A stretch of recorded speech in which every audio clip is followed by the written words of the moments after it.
Hello. Hi, friends. How are you today? I'm Amber Nicole, and this is my Twitch stream. I mostly make things. Sometimes I talk, but I mostly make things. Today, as promised last week, I plan to show you how to make a mask to protect yourself from COVID. Hello, Lady Verona. I am a maker. I make a lot of things. If you follow me on Instagram or Facebook or wherever else you get your social media, you'll find I've been doing some really kind of bigger projects lately on a giant table. The final of that, the whole done project, will post on Friday, so stay tuned there. Friday is my birthday, so I thought that would be a good time to post that final piece. I melted something into my ironing board cover. It's just a piece of fabric, but I don't want it on my iron or what I'm about to iron, so I'm just moving it around my ironing board so you don't know how disgusting my ironing board is because it gets like steam marks and stuff. So we're just gonna, throw this down here and pretend like, I have a beautiful ironing board. It's okay, I know who I am. The ironing board was free, I'm not gonna complain. Here we go, and I use magnets to make it real tight. Yes, lots of paint and resin pouring, so good stuff. This is just a white fabric that I'm about to iron. It just needs to be flattened out so I can cut it. I'm going to show you some tricks for cutting masks, like big time. I have the temperature way down. This is a cotton fabric, so you can set it on a really high temperature to get it real flat real fast. If I had my mangler up and running, I would show you that as a way to flatten fabrics. It's kind of fun, but it's also terrifying. There's a reason it's called a mangler. It's intense. It's very intense. So I'm just going to flatten out some fabric. I'm going to cut it. I'm just going to show you my general process. And if people could comment on what fabric they want me to choose for this demonstration, I will carry through the whole demonstration with essentially the same fabric. So the way I usually make masks is I batch them. So I cut out like 25 of any given fabric and 25 white fabric and 25 filters, and sew it all together in like doing the same stitch over and over because it's just faster. I won't do that today for you guys because I'm going to take you through the making of an entire mask from start to finish. The sewing aspect of a single mask with my pattern is usually actually about 20 minutes. So it's going to slow me down a bit because I'm going to like chit chat with you all and do fun things. I don't know. But in general, the single mask is about 20 minutes. But I can get a lot more done if I batch them. So, if you decide to batch things, maybe that's what I'll do next week, is show you how to batch these. But I just want to get some fabric really flattened out here so I can show you how I cut things so that it goes super fast and super easy. And to keep protecting y'all through this whole COVID stuff, because apparently this is still going on. Still. Deep breath. Go get vaccinated if you haven't already. I just got my booster shot. It is true. I got my booster shot on Thursday along with my flu shot. So, if you are one of those people who are eligible for a booster shot because you're compromised, here in North America, they are handing those out. Your doctor will probably schedule out a week or two, as most doctors' offices do. But if you schedule with like CVS, they got me in 2 days later than when I scheduled. I thought it would be a little further out, but they really did. They got me in like, they had appointments same day, but I didn't need same day. I didn't want same day. I wanted to wait until Thursday so I'd have the weekend to recover. Not that I needed it. I experienced a 1 degree elevation in my temperature, and that was it. A little tiredness maybe, but I was doing a lot that weekend, so it could have been anything. All right, let's unplug this iron because I don't think I'm going to need it any further. I have a mask that I can demonstrate for you what I'm going to make. Here's one that I made. It is a black and white Alice in Wonderland pattern fabric. I think it's a Kaufman fabric. Those are usually my favorite. It fits the face well. It has a long nose piece. You'll notice that nose piece is a lot longer than most. That long nose piece allows for a better fit through here so you don't get like the air blowing up at the corner of your eyes. And if you wear glasses, it's a lot better because it's not blowing air into your glasses. I have ear loops, right? Like this. They're stretchy. That's how I prefer them. The nose piece is in fact sewn in solidly. I use a white fabric, this one, on the inside, a patterned fabric on the outside. And though you can't see it, there is in fact a copper impregnated filter material on the inside. That's what this is. I happen to have resources that a lot of people don't have. So get whatever filter material you can, even if it's just a third piece of fabric, and that will help, per all the guidelines that I've been reading online. So this mask, you put it on just like any other. You stretch it around your ears, right? Bring it over your earrings if you wear those. And then you pinch at the nose and then fold it around your face. And it fits really well. Like, you know, my voice is probably mildly muffled, but it's not so bad. This one is almost lined up across those lines. I did try my, you know, I have my limits as someone who sews. But this is a good mask. It seals all the way around, which is the whole point. You want it to seal all the way around. You don't want to have like air coming out here blowing at your ears. That's uncomfortable on top of everything else. But yeah, so this is what we're gonna make, but not necessarily in the black and white format.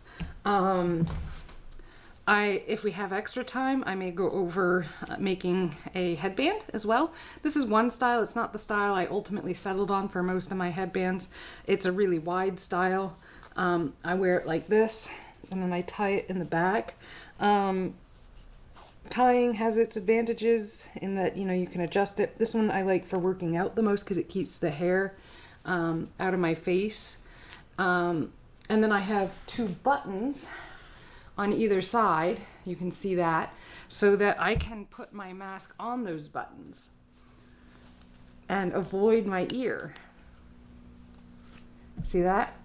It allows for a tighter fit, and it's really out of the way. Now, when I'm in the schools, I am wearing an N95 under these.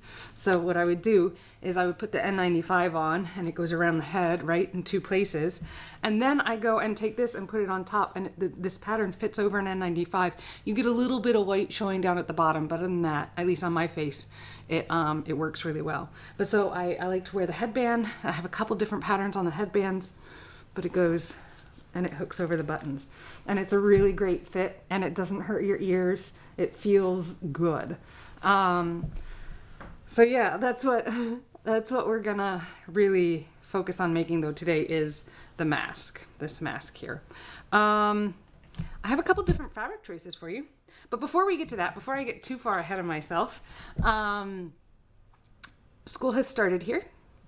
Well, at least the private school that I'm doing work in part-time has started, and it was a delightful experience.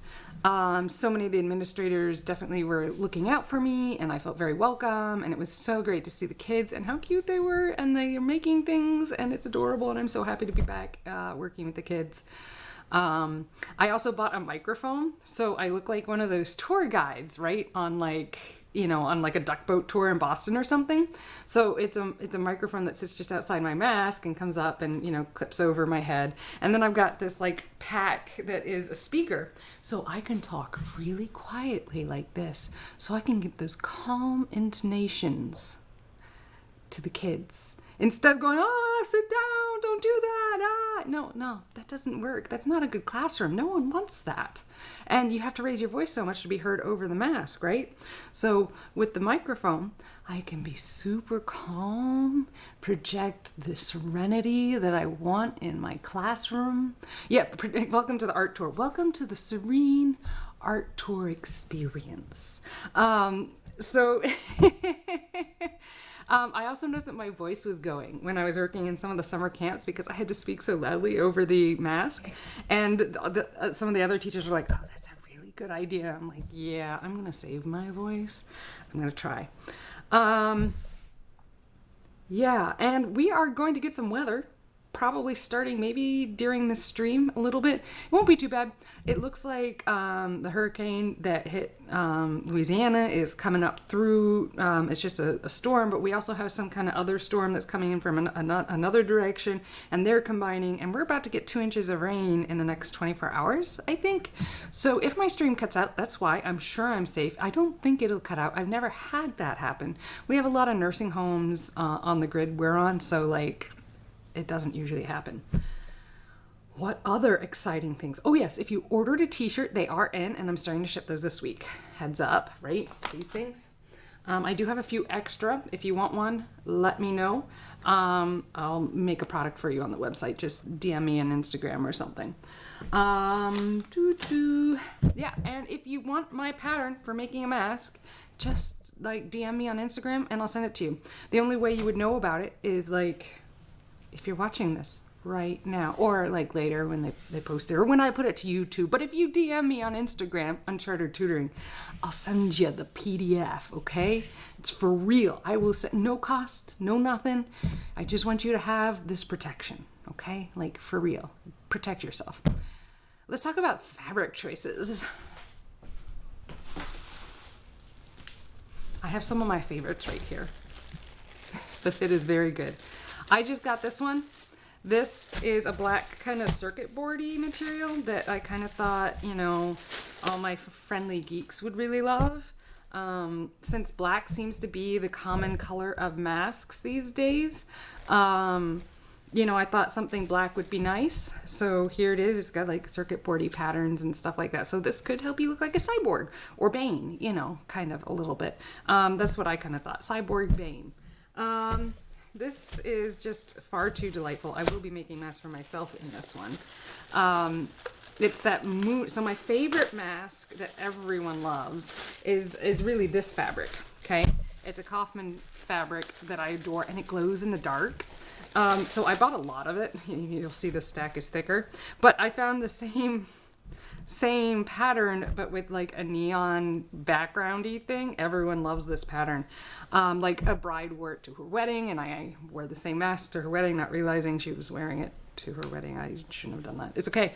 Yeah, so I got this because the colors, come on, the colors are amazing. And this one I cut a little bit differently. So if we go over that, I'll talk you through that, but I really do cut it so that you get a moon on at least one cheek in every cut. So I have that now, that same fabric now in this, this really delightful, colorful moon pattern. My dad wanted this, the glow in the dark moons for Christmas time. Like it fits all year round. It's really great.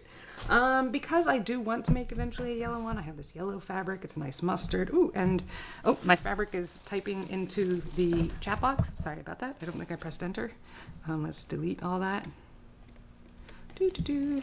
Happiness. So we don't throw the fabric on top of this keyboard. So I've got a yellow, that's an option. I've got a gray in a very similar pattern, right, with the touches of yellow. I've got this herringbone, which is just kind of a neutral something. I really kind of want to make a mask out of this birch fabric. I think it would be a lot of fun and kind of look like you're hiding in the trees or something. That's one. I have made masks in this mermaid fabric just because everyone needs a mermaid in their life. Here's another of the new fabrics I just got. It's splatter and neon and rainbow. So it's like everything you want in the world that is good. Yeah, you all know you want that. Because splatter, who doesn't want to be covered in splatter on their face? Like, look at this. Who would be cooler than this? No one. Literally no one. Then I also got this, which is kitty cats in neon outlines. Because you know, everyone needs a neon kitty cat in their life. Cats everywhere. Cats! This is too much. Isn't this just amazing? Like, don't you want to be walking around like this? With like your love of cats on your face? Yeah, I know, right? Look at that. You've got this cat like going, oh, like it's just too good. It's just too good. And then I also, because this is just too cute and I must be a crazy old cat lady, a black cat pattern. Oh good, it is showing up on camera, but you almost don't see the cats, you almost just see the eyes. And I just thought that was, because I have a black cat just like this. Her name is Nori. And like, I need to show my Nori love, right? So, and everyone seems to like default to the black masks. So, because I'll probably be handing these out to my friends again, because it'll be my coping mechanism. Yeah, I thought more black would be a good direction, because apparently I wear too many colors for most people. Do you feel overly colorified right now? I mean, I went really neutral with the eye color. It's a red lip. Well, I didn't want to say it was a Halloween kitty because I feel like this is an all year round fabric. Like, you can wear this anytime. Right? That's what I'm saying. Like, ooh, and I could attack the little eyes with like a little glow in the dark paint after. Oh, that would be cool. Anyways, yeah, so we've got 3 people signed in right now. So let's take a vote. Which fabric shall I sew this mask out of? Other people might like it as Halloween. Yeah, but some people will just wear it all the time too, because some of us don't feel the need to be like restricted like that. Yeah, let's vote. Like who's here? Just type it in the comments if whichever one you think. So do we want, here I'm showing, so do we want black kitties? Do we want neon kitties? Which I am very excited about the neon kitties. Splatter, because who doesn't want splatter in their lives? Mermaid. Birches. Herringbone, you know, something a little normal. Gray, yellow, you know, ochre kind of color. Neon moons. Glow in the dark moons if you want. Or circuit board. Type it in the comments. Which one would you like for me to make a mask with today? Lady Verona, what's your final vote? And does anyone else want to vote? It might just be Lady Verona. Maybe Lady Verona gets to decide 100% which fabric I'm going to use, unless someone else chimes in.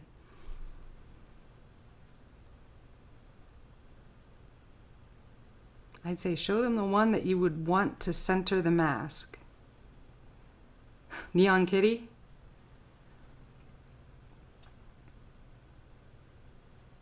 I'm happy. I'm going to be making masks out of all of this. Like, there is no question here. I will make masks out of all of this. Okay, so are we settling on Neon Kitty then? Because it's hilarious and amazing. Yeah, I think we're settled on Neon Kitty. Okay, Neon Kitty it is. I'll fold up the others, put them aside. They're kind of amazing, right? Put these away, stack them behind me, and put it here. And throw away the bag. Okay. So I keep my patterns that I made multi-cut. Here I just use regular old fabric. And you know, I've put the date on the final design.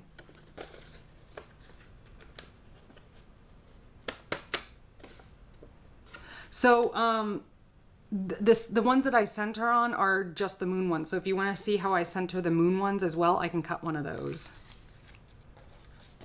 Yeah, so that one, like, it's real nice because, like, I just put a moon and then I starry texture here, so everyone gets a moon. All right, I'll do that one as well. I'll cut that one and then just focus on the sewing with the kitty cats. And then I have a kid size mask. So this is the kid size mask. Here's the adult size mask. It's pretty good. It's pretty good. We're gonna use this. The way I usually set up my cuts. All right, we're gonna move cameras now. Here we are. The way I usually set up my cuts is I usually, actually, I'll do layers. Like, and I fold the fabric. That is still warm. It should not be warm. I'm gonna put it on the floor so I don't hit it again. It's not hot, but it is warm. So I set this up on a cutting board. And then I I usually fold, 3 or 4 actually at the same, or, cut 3 or 4 at the same time. Today I will just do 2, so we cut through it real fast. And that gives me like 2 pieces, which you always need whenever you're going to make a mask when you do the foldy bit. And I use a rotary cutter because it is so much faster than using scissors. You can still do this with scissors. Do not get that, don't get that make that a restriction to you, learning how to sew a mask. You can totally do it with scissors. The other thing that I do that's a little unique that other people don't do is I use magnets to put my pattern pieces down. Just like that. It's faster than pins. And I work on a ferrous surface, so that works out really well. And then I'll flip them or set them up. I usually actually mirror them because the way my rotary cutter goes, it's a little faster. I mirror them, drop them down. There are some more pins.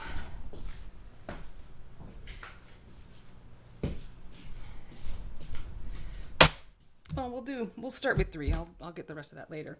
So I usually do it in divisible numbers of 2, right? So I've layered this fabric, and then I take my rotary cutter, that's this, and I pull back the guard, and I cut. Getting this perfect is not super important, but I cut like this. See that? And the reason I do that is I've been ending up with some fairly regular little pieces like this that I imagine I might turn into a quilt one day. And then I cut around like this. And remember, this is just the filter material.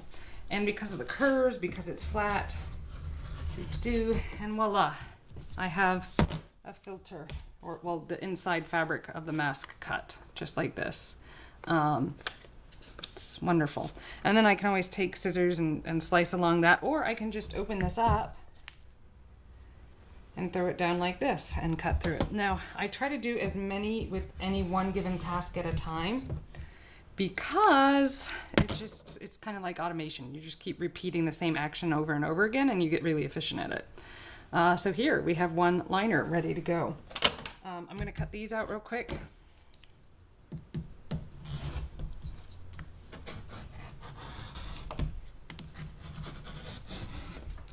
I am pushing a little hard because my rotary blade should probably be replaced, but I didn't want to take time to do that today.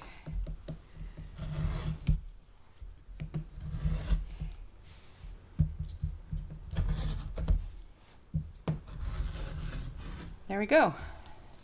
And I've got 3 cut out, 3 of the white, the inside material.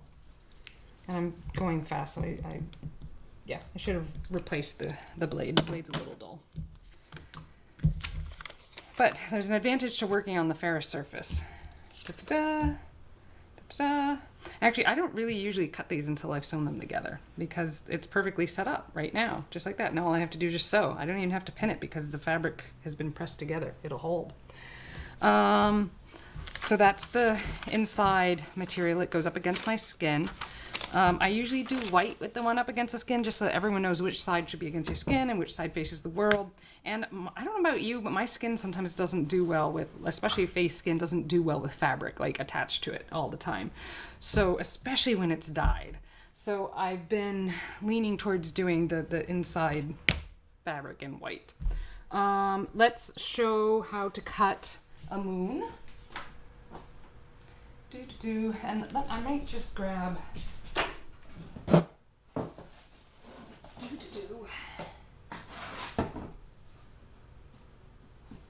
Nope, I don't have any readily available. So I wanted to see if I had some fabric just lying around that I'd already begun cutting. So you notice I went with a very cross, like flat, kind of mechanical cutting out. With the rounded fabric here, I don't do that.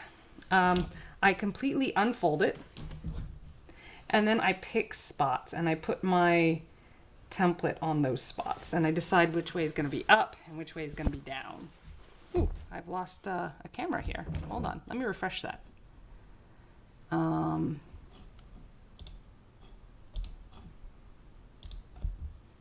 camera. Camera. Hello, camera. Oh, much better.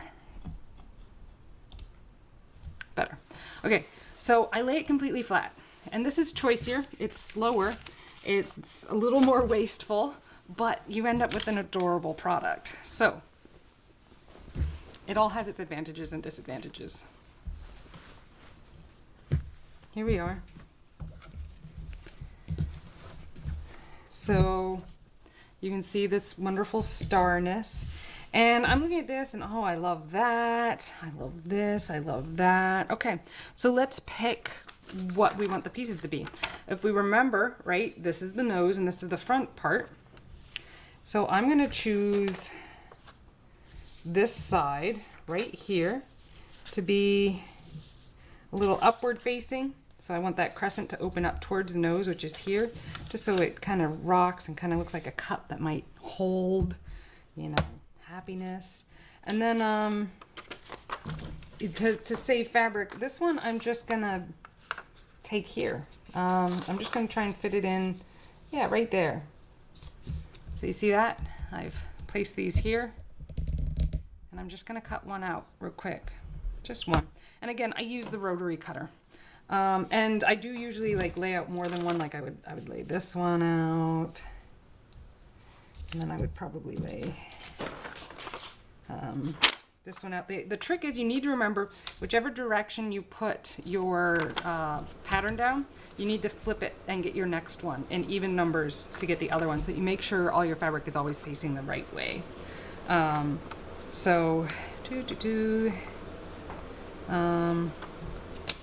Yeah, so this way-ish. I'm liking that. And sometimes I watch for like little windows to appear to be able to fit like a kid-size mask. This is not gonna fit. Ooh. Okay, if I adjust this a smidge up like this, there we go. I can fit one side of a kid's mask right here. So I'm gonna cut all these out real quick. Hello, Riku Ande. So when you're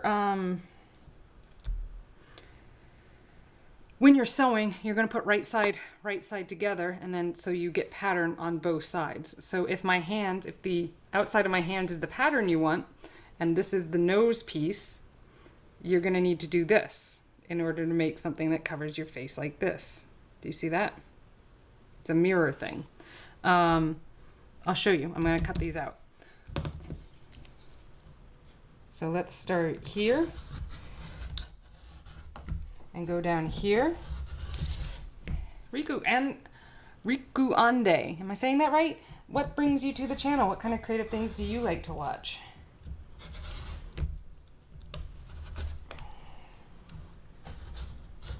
Here we go. And we have one cut out. See that? So this will, since the curve is right here, this will go here. See that? And then we're going to cut the mirrored piece out, right? Cutting curves, even with the rotary cutter, can be a little difficult. Just go with it. A little bit of wiggleness is not going to hurt you like at all. Don't worry.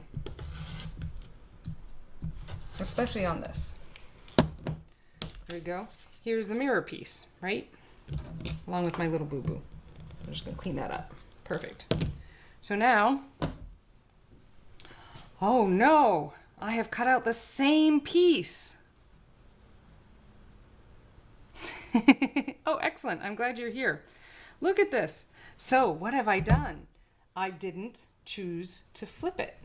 So this is what would happen if you were just cutting one piece out, but you can look. So we've got the curve here, right? And the curve here. So if you sew these together, you're going to end up with a mask that looks something like this. With the pattern on the right side here and the wrong pattern here. The title caught you. Oh yeah?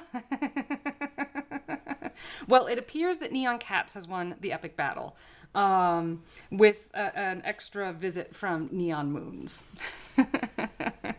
That was our fabric choices. We'll get to the Neon Cats in just a second. I need to cut at least one of these in the appropriate mirrored orientation so that you guys can see why it's important to mirror the fabric on this. And remember, exact cutting isn't really necessary on this project. I mean, you want to get it close. It will make your life easier, but it's not a huge big deal. Don't freak out. Don't let that stop you from being creative. As you keep going, you'll keep getting better. So here we are. Now we have pieces that mirror each other. Look at this. And I'm going to grab this one. Now we have two pieces that mirror each other. So when we sew them right side out together, that seam is going to end up on the inside and it's going to come together and look like this. I know, it's great, right? So just, when you're sewing these masks, make sure that you alternate the flipping on your pattern.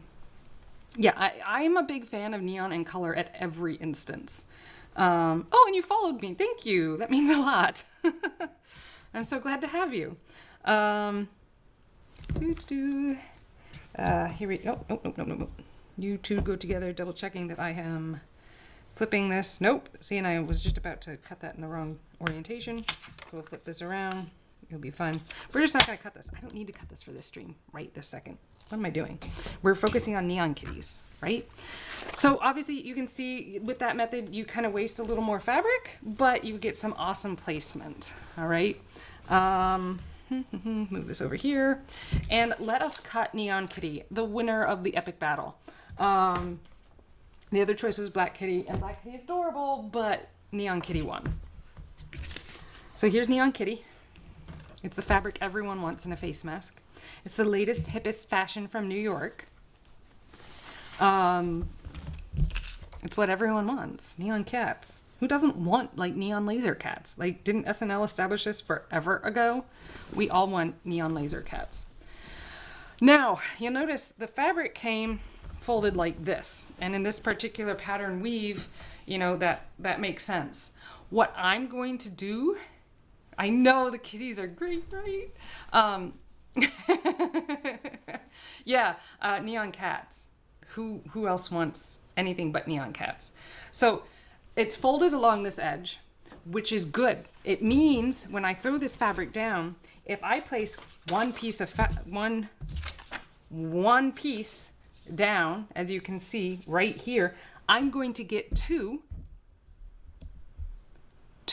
pieces out of my cut. And they're going to be mirrors of each other. The next level to take this, if you love that, is to push them together so that it's already set up and ready to sew. Trust me on this. Now, because my cats are facing up and down like this, I don't really want to put my pattern on it like this because this is my nose. So that means all the cats are going to be sideways. So when I cut this, I'm going to place my pattern straight up and down like this. So I capture a lot of kitty faces also looking up and down. Yeah, what would you have done if you weren't born in the era of neon cats? Ooh, that brings me to Bray Cats. Oh gosh, that's an assignment I gave my college students a long time ago. Oh, they did such good work too. There's a scientist out of Canada who's working on making cats that will either change color or glow in the dark based on radiation exposure. So that we have some kind of culturally embedded information that will deter us from being in places where nuclear waste is stored. How cool is that? So they're working on it with songs and art so that, cats that glow in the dark, you shouldn't be near them, whatever. Yeah, wouldn't that be cool? Don't you want to glow in the dark cat? So he's working on things. I think he's got some bacteria that didn't originally glow in the dark and they are now glowing in the dark with his manipulations. So, we're a far cry from making cats glow in the dark. But we need something, since cats have stayed within our society for so very long, thousands and thousands of years, it seems like cats might be a great vector to deliver this message for us. 10,000 years in the future. Because think about what our language was 10,000 years in the past. 10,000 years in the future. Yes, neon RGB kitten, like it would be a rave every time you were exposed to radiation. It would be awesome. Yeah, so that's a thing he's working on. Gosh, I should find the links to that. I should be like calling him by name. Kevin Chen, Dr. Kevin Chen. Yeah, Biolab, oh gosh, he's a cool dude. It is genetic modification, but it could be really cool. But 10,000 years ago, what were we talking? Like, what were we speaking? What language were we using? What remains from 10,000 years ago? So how do we communicate that these nuclear waste deposits are not safe to be around?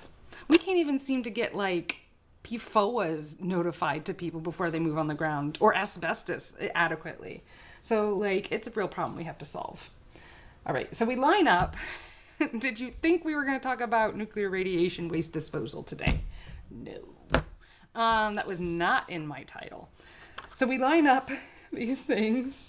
So you notice there is a small variation. I do have a couple, like, I think I've really grown to like this over this. I like the pointy jaw, though, the pointy chin from time to time. But it doesn't really matter because you can always just slide it down and cut it off. I mirror the patterns again, just like I did the last time, because it makes for easier cutting with my rotary tool. I know I'm giving you all the secret hip tricks and tips for living and sewing the best. Ooh, and I fit 1, 2, 3, 4 full adult masks on here. This is often where I bring in a small child's mask and just throw that in at the end just to get one. And I still might do that just so I can have a neon cat mask for one of my students. Think about it, students, it could be you. Are you guys excited? Do you wish you were my student now? I bet you do. So I use these neodymium magnets, plop it on down. I can use stronger ones too, but I like these little quick push pinny type ones because they just kind of pop on and off and I can grab them real fast because I'm working on my flat files, which are ferrous. Oh, where'd my rotary tool go? I magneted it to the board. Where are the fighting cats? You have missed the battle. The neon cats have won, and so they are being turned into a mask. Here are the black cats, since this seems to be... Here's the black cats. We had a vote earlier. Here are the black cats. They lost to the neon cats. I know, you missed it. But instead, the neon cats are being turned into some nice masks. Don't you just love these neon cats?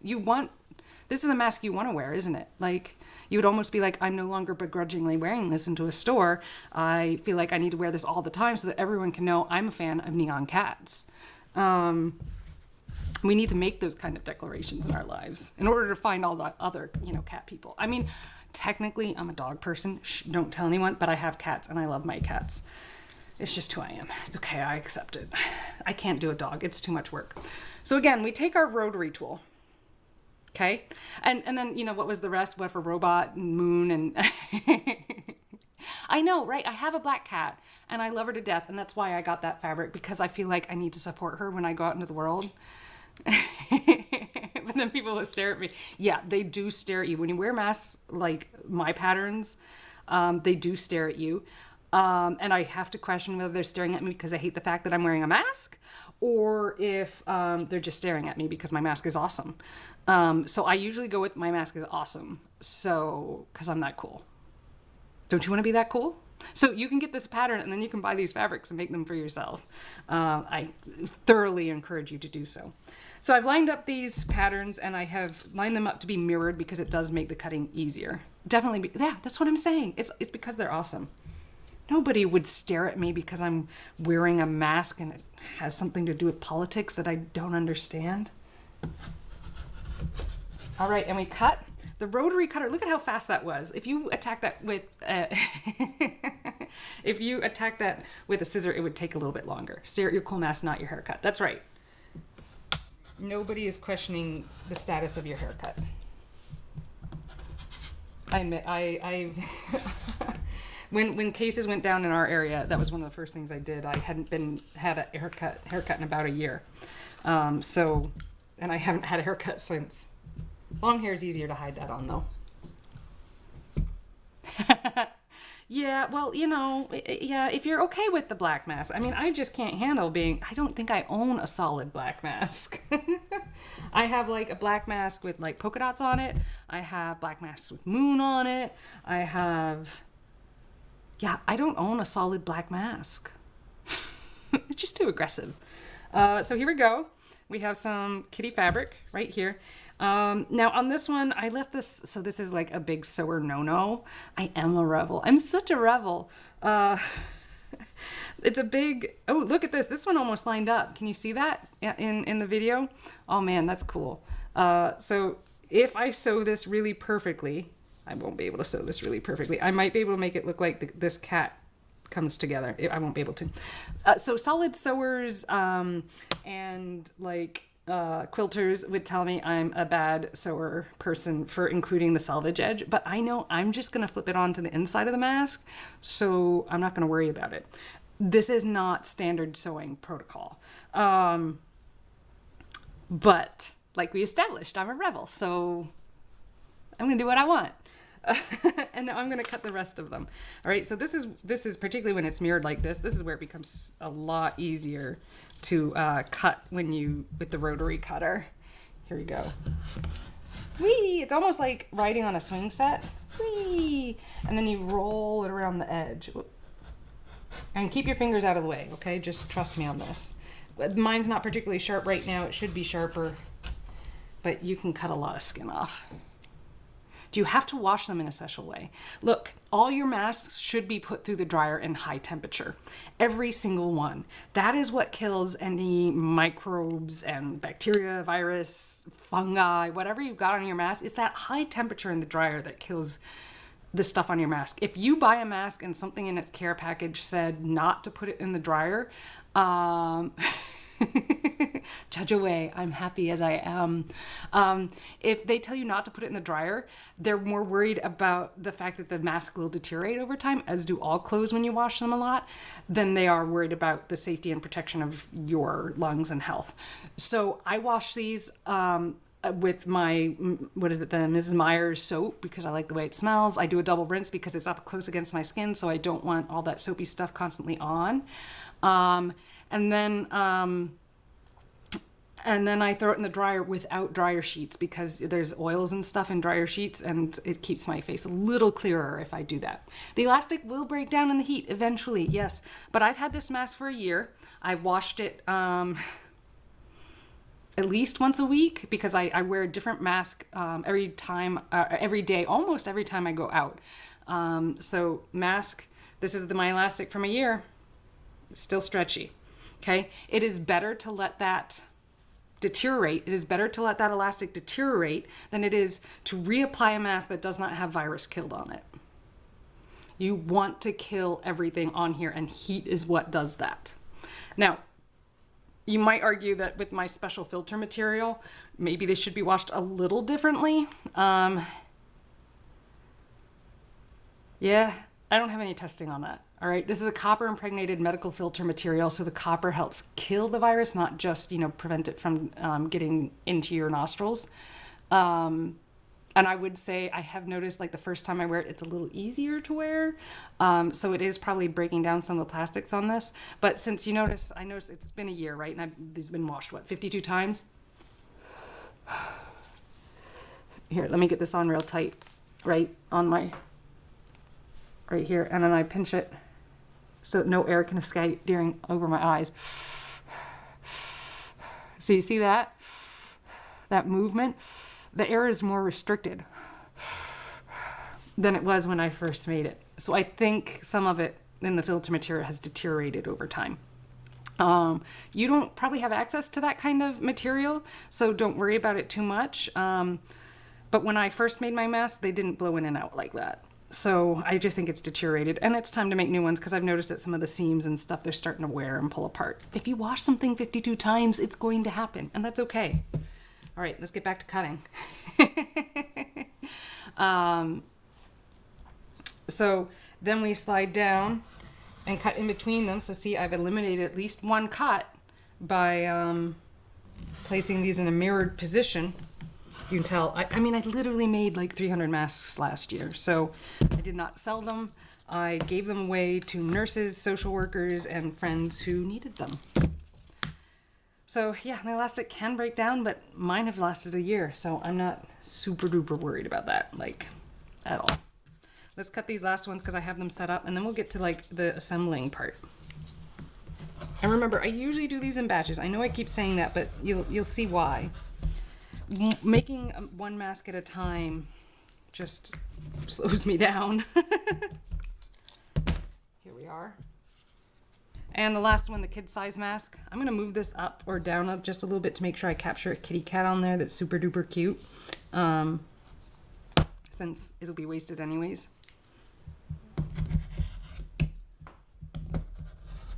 I'm sure one of my students somewhere will just adore a kitty cat, neon kitty cat mask. Here we are. Nicely done. Look, it's gonna be adorable. Do you guys want to see what the kid mask is gonna look like? It's gonna be so cute. Okay. Oh, look. See, it's gonna get two little kitties on the face. Can you see that? There you go. Two little kitties on the face. It'll be cute. It'll be super cute. So we'll keep those together. That way we don't even need pins when we sew it. So I'm gonna move that aside, pin it over here. Clean up my waste. I take these and I just really magnet them to my flat files right here. Since the cabinet I'm working on is ferrous, I can just stick everything up against it like I do. Like my ironing board sticks to it, my mask pattern sticks to it, I hang my scissors on it. It's like, that's what it does. That's the whole purpose of it being ferrous. We'll put the rest of the kitty cats aside for now, crumple it. And then we're gonna talk about what the next steps are. Oh, I gotta cut filter material. I haven't done that yet. Here we go. So we have one part. Should we do this one? I'm feeling so. Which is the? Do we want a Siamese and a Persian, or is that a ragdoll cat? The tabby and the gray cat. Maybe a chartreuse tabby. Like which ones do we want to do? Oh, I feel like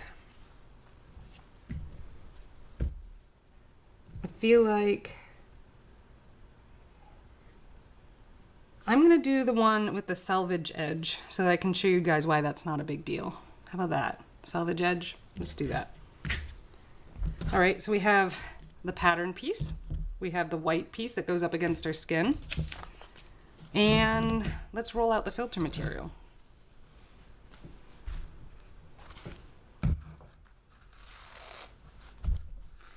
So again, I would fold this to cut more than one at a time. And I am only gonna cut one, but I'm gonna do it, or I'm gonna cut the two sides that I need, but doing it once. Now there are some unfortunate dimensions to this piece. The mask is just big enough that like it's a little, you can't fit like two here or whatever. So it's not a big deal. It just kind of irks me. I wish it were smaller or bigger. Here we go. And I'm gonna cut through this. And cutting through this material probably is what dulls my rotary blade a lot faster since it's that copper impregnated material.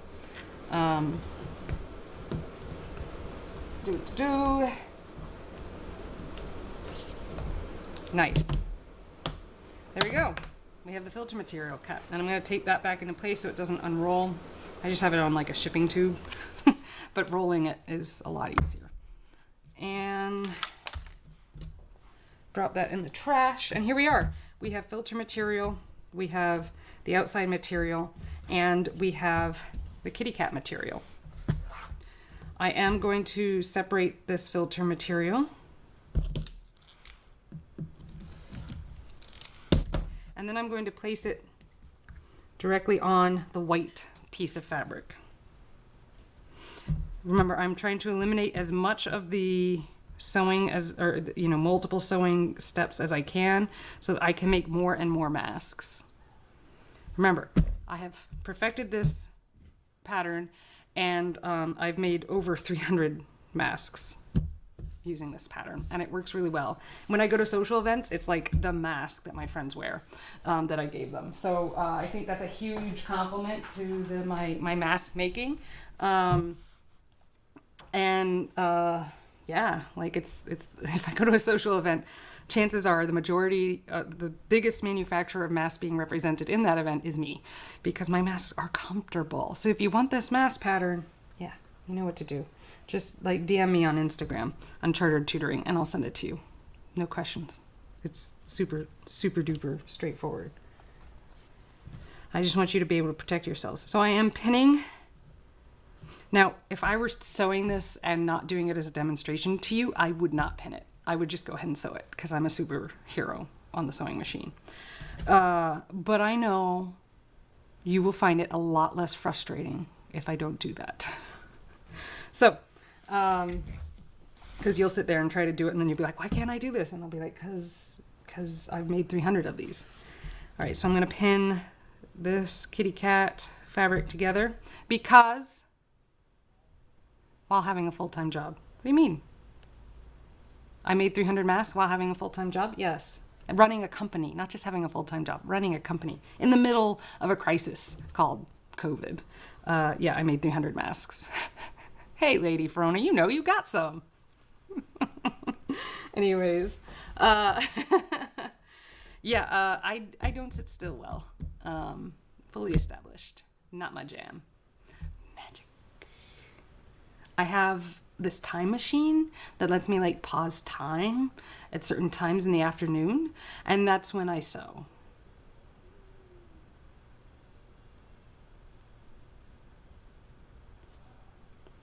Anyways, let's get Baby Lock set up. Baby Lock is in fact back from the doctor's. Here she is in all her glory.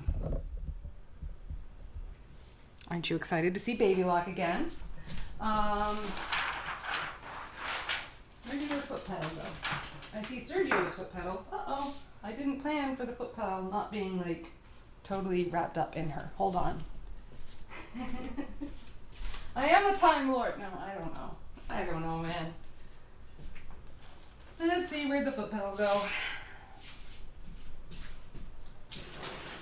Let me go check on the landing where I put her first. As I bring the plug over so that I can, you know, do this with minimal stretching and work. Bringing the plug from over around the, you know, other side here of the fireplace. Here we go, plug, and that's I think the thing's up here. The foot pedal.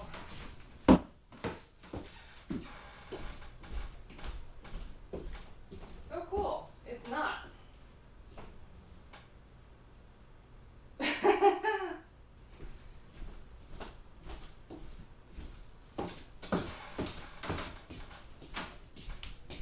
All right.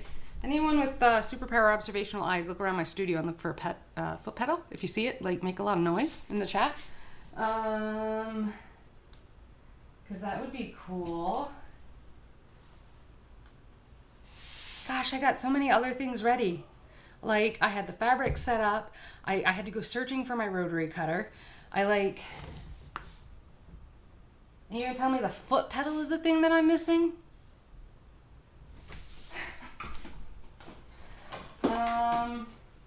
I got all my zippers, I got my manual. Hi, did you see the foot pedal?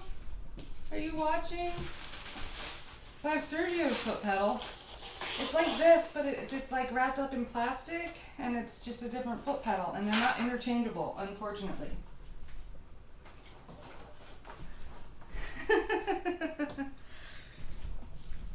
The machine doesn't work without the foot pedal. I can't get power to it. I'm also missing this little tray thingy here, but I can sew without that. Cool. Cool, cool, cool. This is embarrassing. Sergio's foot pedal.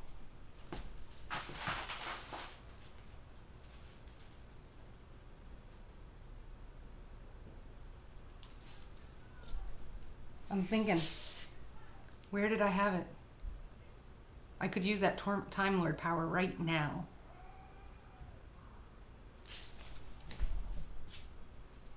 As I think, look, it's another mask I made. Some of them are not black and white. See? This is a nice 1940s reproduction fabric.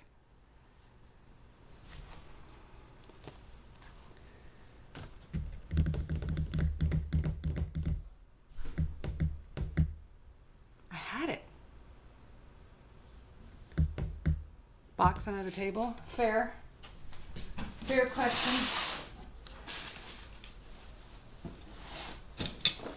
Easels and t-shirts from an art show. Does not appear to be in here. More easels. Silks from an art show.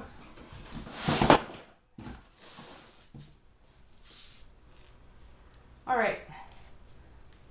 I am going to take a quick break and search for this. There's a couple places it could have fallen. So I'm going to be back. Can you handle it? Can you handle it if I come right back? I think I have an idea at least of where it is. I shall return. Getting tools. It's a tool. The plug is a tool.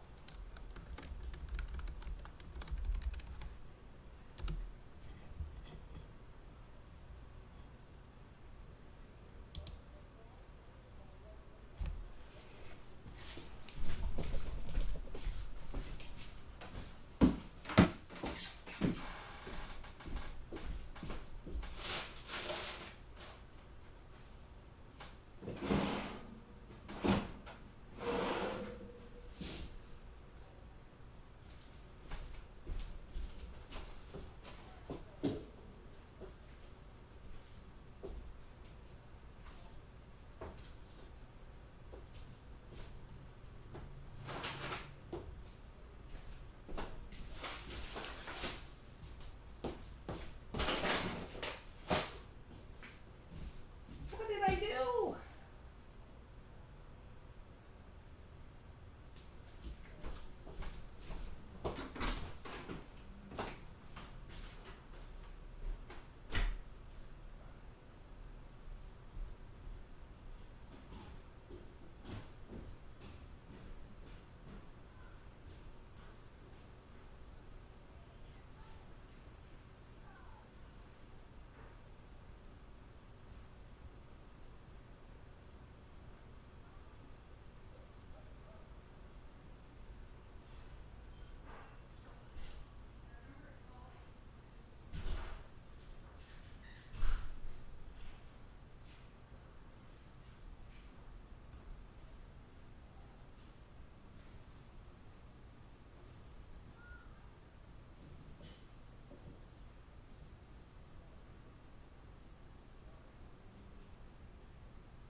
So I didn't find it.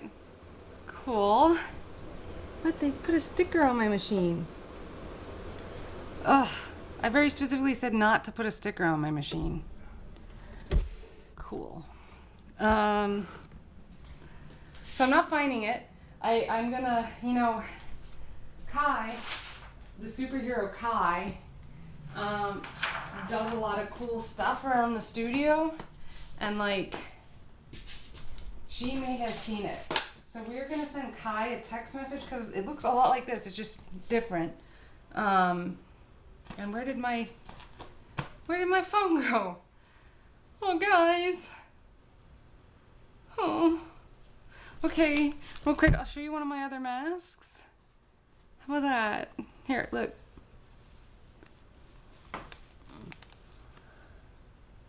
See? This one's really cute. This is one of my favorites. Super adorable. Oh, here it is. It was under some mask material. Thank you, Lady Verona. It could have worked. It would have worked. Let's text Kai a picture of this. Take a picture. Kai, did you see something like this? Kai the superhero. She saves me like this on a regular basis, so it would not surprise me if she does know where it is.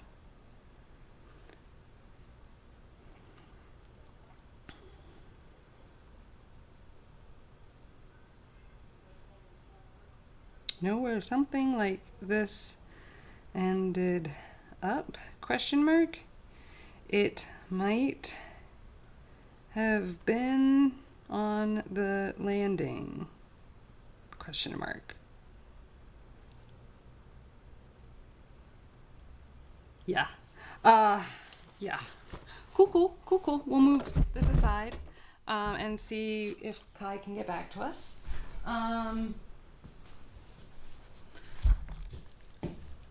Double check that this is indeed the serger one and that they weren't just poorly packaged, just in case, right? It could have happened. They could have put the wrong ones together.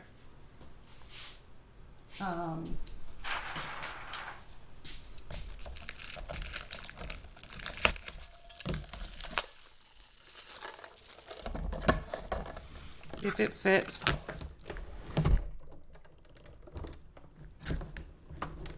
It does not fit. Okay, it was worth a shot. It was worth a shot. Coolness.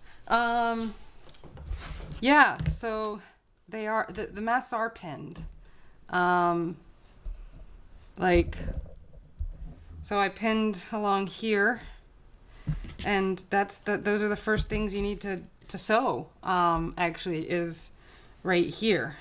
And then you sew it, and then you pull the pins out and you stick it together. I have an idea. Do you guys mind some TV magic? How's about some TV magic? Here we are. Here's our mask. It has morphed into blue windows. And once you sew,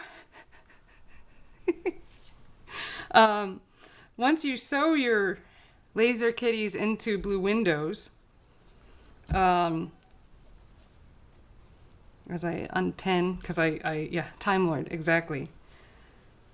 Once you sew your laser kitties into blue windows,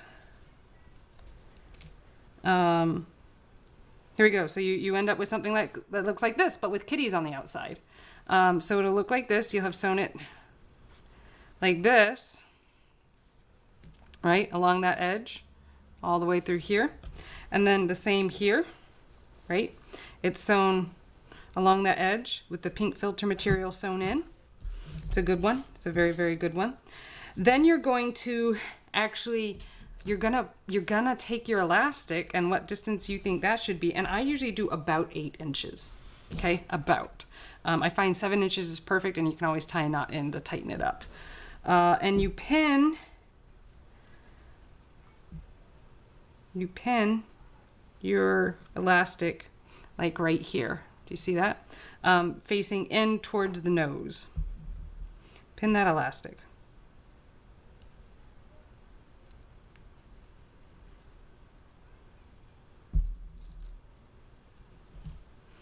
Oh, I'm doing it backwards.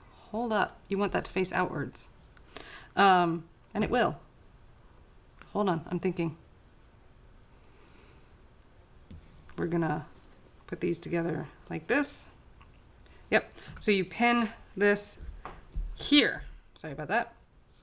So it faces to the outside.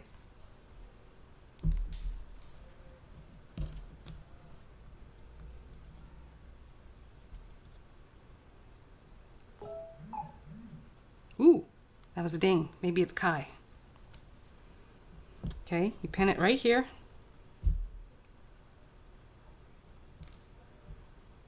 Facing inwards. And then you take and you press the right side of the fabrics together so that the two seams are on the outside. Okay, take the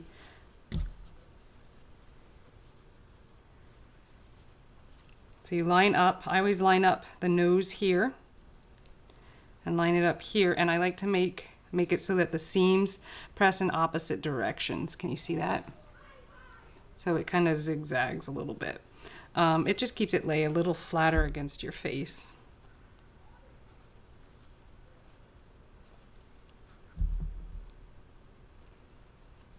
And I pin it there first, and then I go down to the chin and I do the same thing and make sure that that fabric flap, they are facing the correct direction. Okay, the same direction, otherwise you'll get a wrinkle.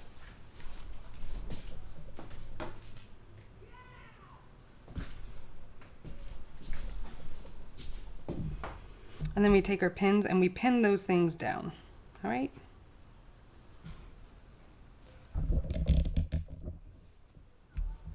And we pin it down.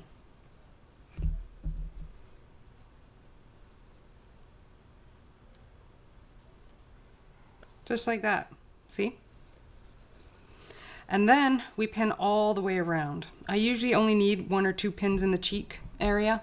Put in as many as you want. It's not a judgment thing to need more pins. Now, I will take this pin out that is currently holding.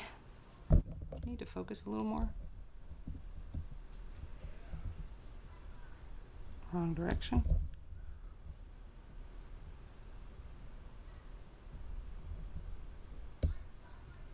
There we are. I pull that pin that's holding that elastic in, and I pull it out like this, and then I go like this, and I pin that in together. And I do the same thing on the other one.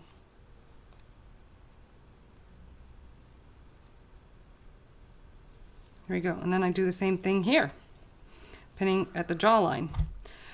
It is my personal opinion that using a method where you have those points pinned here and here allows you to kind of figure out where you need wiggle room in your material. And so if you need like little bubbles that often happen, especially when sewing something 3D, you can do that. So a pin, I'm going to pin here in the middle of the cheek and then pin at the end of the cheek. More where the ear loop will go, but we're not putting it in just yet because we don't want to seal that edge, right? We don't want that edge to seal quite yet.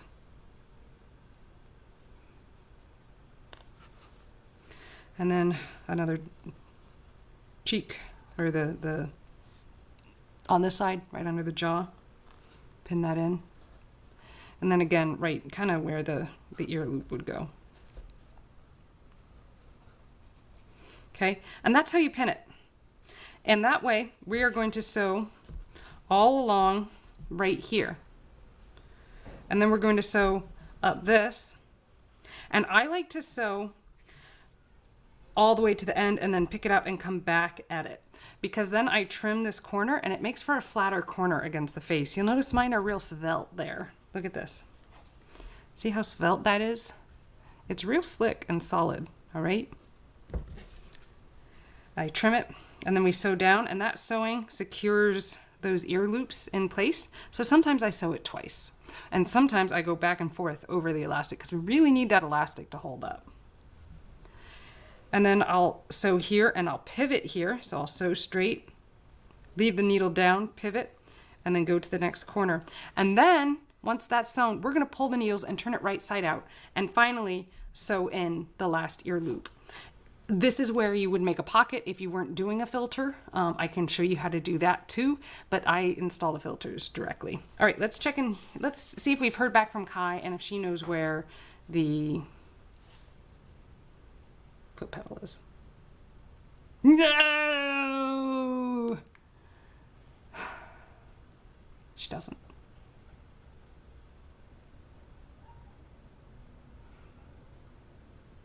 It is? I'm walking around.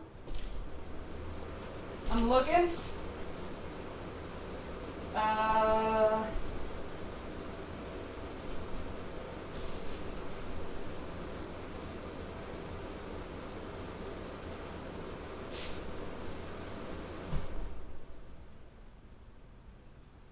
What would I have done? All right, let's go back in time and pretend like we are past Amber Nicole, and I'm in a rush, probably. I'm cleaning. You know what? The sad thing about this, yeah, it's in plain sight. I know it will be. The sad thing about this is I literally moved these into place on Monday.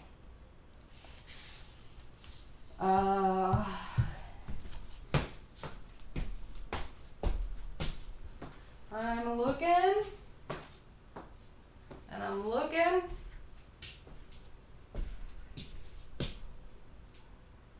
And it's getting warmer in my studio. Feels like it, at least. Because I'm moving around more than just standing in front of you all. It will be in plain sight. Of that, I'm quite confident. It's gonna like smack me upside the head and tell me what an idiot I am for not listening to it scream at me.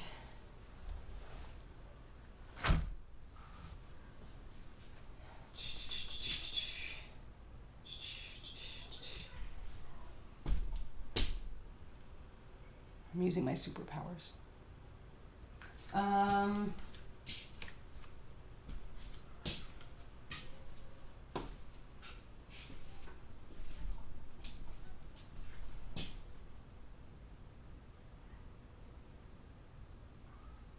Cool.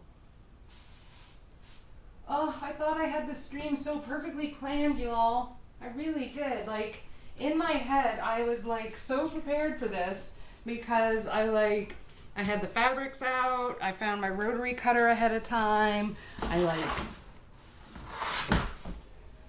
thought about how I was gonna do it.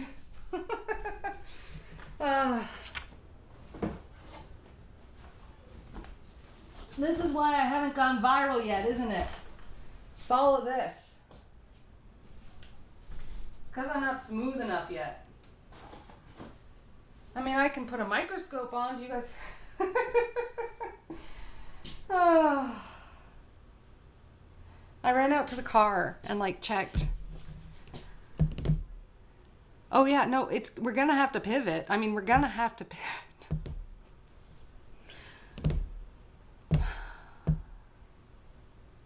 So like you can sew these things by hand. For those of you that don't have a sewing machine, that will take a while.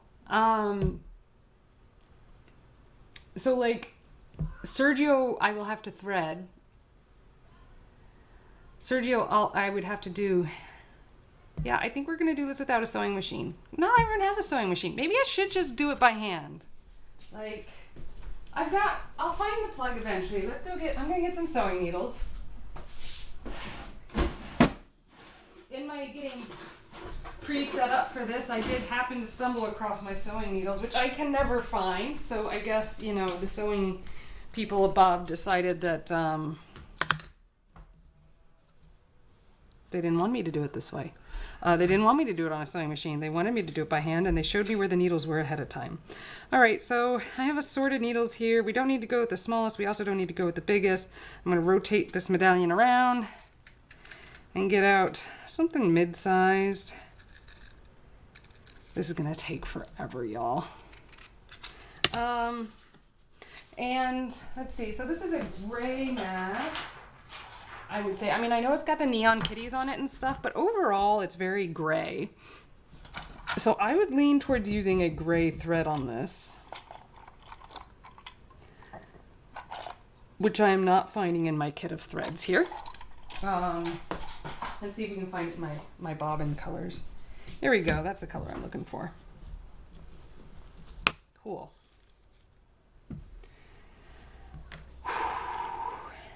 Of course, I'm gonna do something I haven't done in like ages, which is try to sew a straight stitch on camera.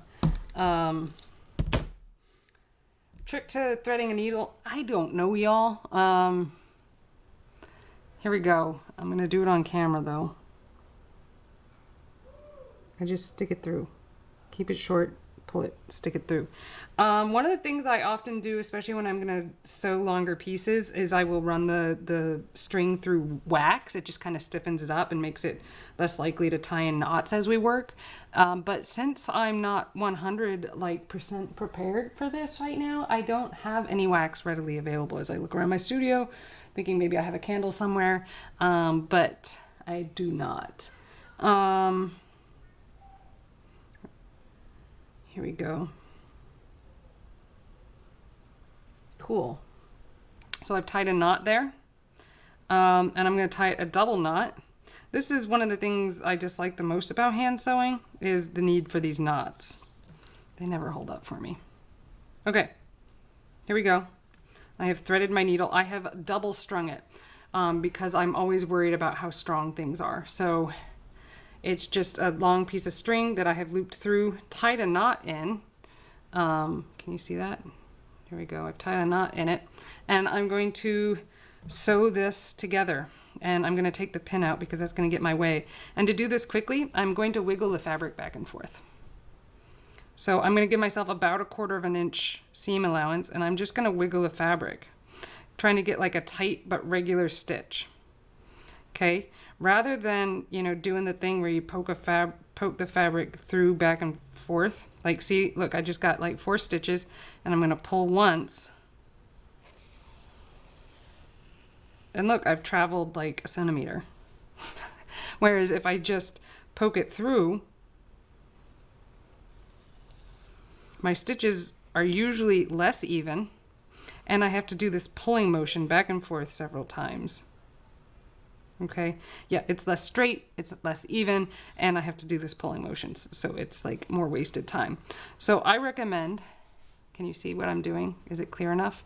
Doing this, holding the needle about where you want it to go, and then wiggling the fabric back and forth.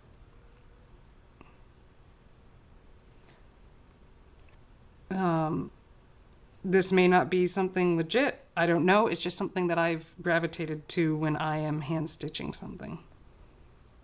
And I'm really not a fan of hand stitching, so I'm going to try to find a way to make this as easy as possible. See that? And that way it also hides like deviations, right? It's really hard to get a straight stitch when you're just sticking it in back and forth, back and forth, back and forth. But with this method, like you can see, I have like 2 kind of directions that have occurred with that stitch. And it's straighter because they're 2 straight directions instead of 10 different straight directions. I don't like sewing by hand. I'm doing this for you. I'm doing this for you all. So again, just wiggle it back and forth. Just try to keep it as regular as you can. Travel in a singular direction. It's a curve, so you're going to learn stuff that way as well. The smaller the stitch, the better. Like, yeah. This mask would cost a fortune if I were to actually sell this because I am hand stitching it. That's what I can think. Like, I try to be more efficient than this. Here we are. Maybe it's not taking that long. Yeah, I don't want to thread Sergio live on camera again. That was kind of painful. People made fun of me. They asked me how long I'd had Sergio. It's like, you do not understand. This is a serger. I'm trying to thread like 10 things here.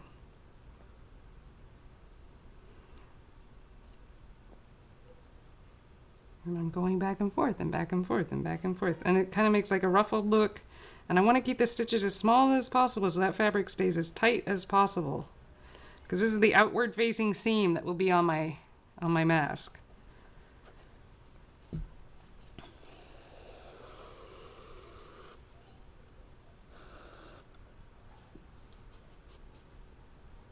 There we go. Okay, so we've traveled about 5 inches. Cool, cool, cool. And it's looking pretty straight, reasonably even. I would not call this expert, hand sewing craftsmanship like at all. But it's just not something I do a lot, so it's not like I'm an expert hand sewer or anything. Wonder how the copper material, the filter material, is going to be to hand stitch through. That should be very, very interesting. There you go, look, and I keep going, so I keep building this up. Can you see what I'm doing? You have to tell me if you can't see what I'm doing. But it gets repetitive. And, hand stitching has the advantage that you can, like, do it in front of the TV or whatever. Or, like, sitting in conversation with people. A lot of the femme arts, right, like sewing, often revolved around, like, group activities.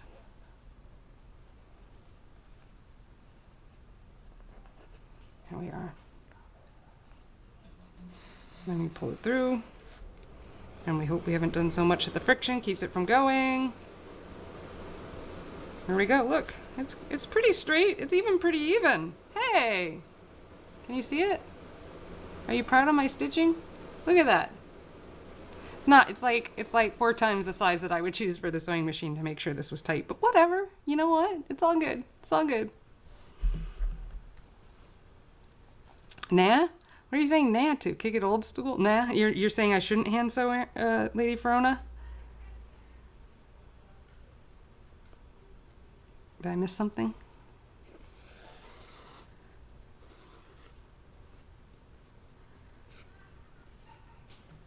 All right, not bad, not bad. You don't want to sew that piece. That piece is the one that goes up against your neck. There is going to be a little bit of stress on this part. So I'm going to just sew back up it, kind of like double stitch it a little bit. But on an alternating pattern. So I'm going to try to aim to come in and out at the middle of the other stitches, if that makes sense. I just want to make sure it's like really strong here. Oh, sorry. Well, it wasn't 20 minutes. Come on. I wasn't hand sewing that long. Maybe I was. I don't remember the context for that comment then.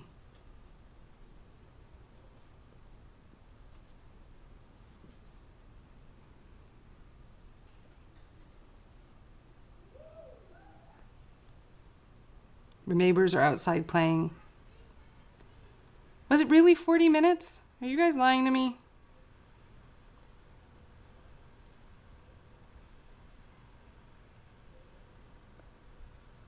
It's the last day of summer here in New Hampshire for public schools. All right, there. I've double stitched that one.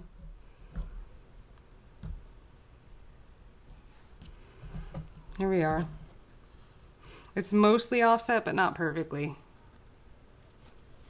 All right, and I'm going to tie that knot there. Should I go back and do the whole thing? Because I am really worried about this being strong enough. Let's test it. Let's open this up and pull on it. Yeah, I'm going to double stitch the whole thing. I worry. I'm a worrier.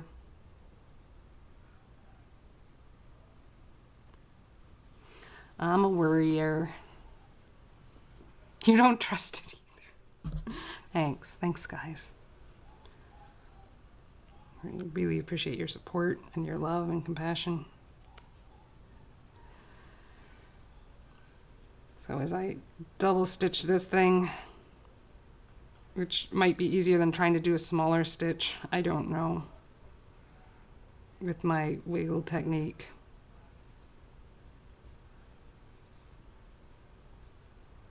Yeah, it's easier to just double stitch it. So I imagine it's faster. Oh, look, it makes this nice little ruffled look. See that? See that? Nice little ruffled look when you get the needle on there and then you pull it through.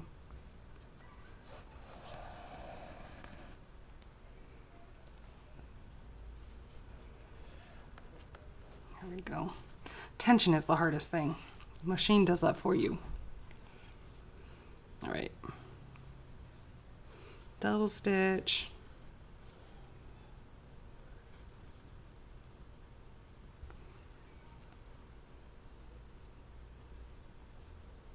Again, wiggle back and forth. I feel like that should be a song. Double stitch, wiggle back and forth. I don't know. Somebody write it.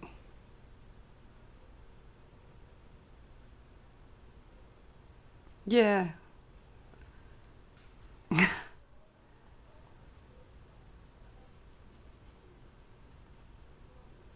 I alternate and attempt to aim in the middle of the stitches rather than in the same point, just to make it double strong. What am I doing?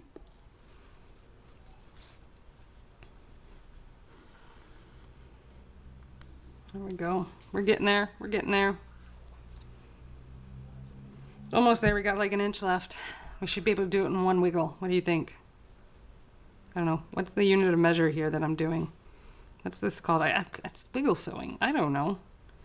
I made it up, man. As I wiggle this in.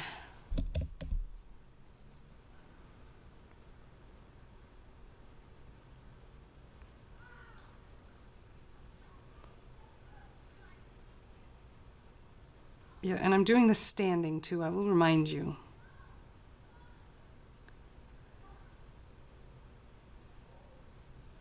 This is going to take forever.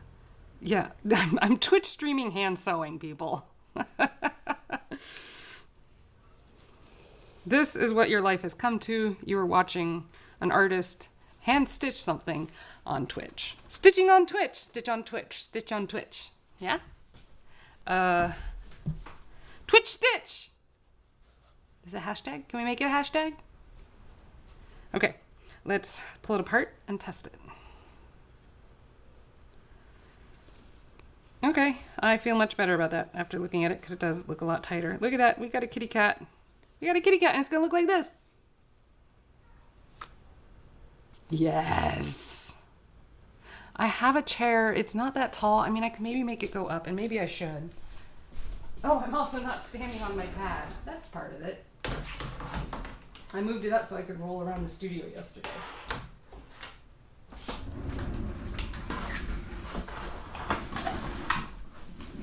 There we go.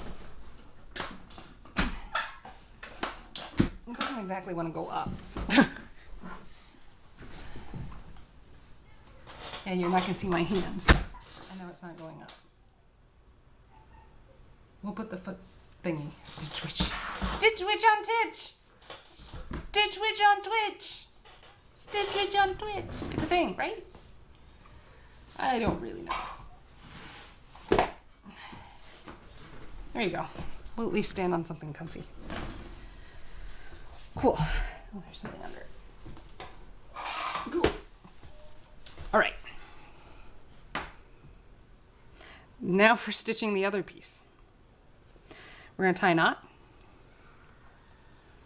I guess I'm gonna loop it a little bit at the end here.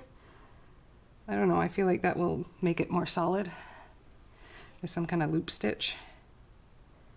But what do I know? Ooh, and since I doubled back, I have the tail end to tie to, which for some reason I feel like makes a better knot. Or maybe just better at it. There we go.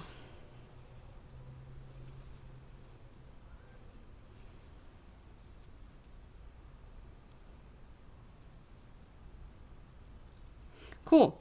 And now I'm gonna trim that string. And let's do the next one.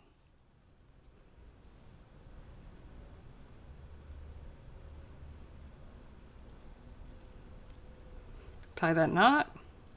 Use that double string so it's extra strong. This is gonna take forever. Seriously, 20 minutes to make a mask. We're gonna do it like this, okay?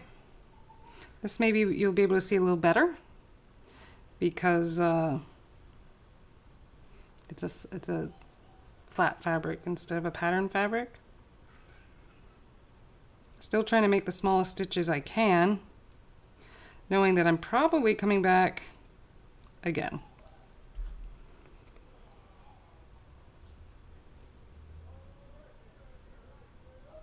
There we go.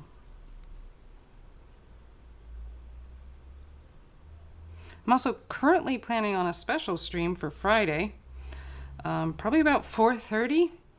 Michael, who's currently going to cosmetology school, is going to come do my makeup for my birthday. I thought it would be really fun to introduce Michael to you all.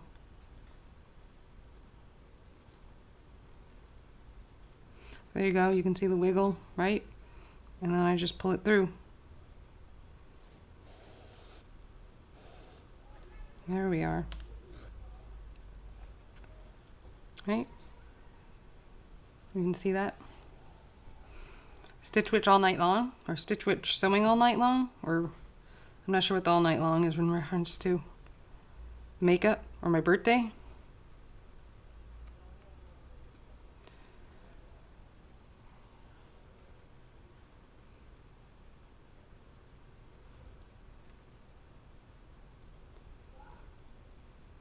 Here we go, wiggle it back and forth. We're gonna get this done. Who does this?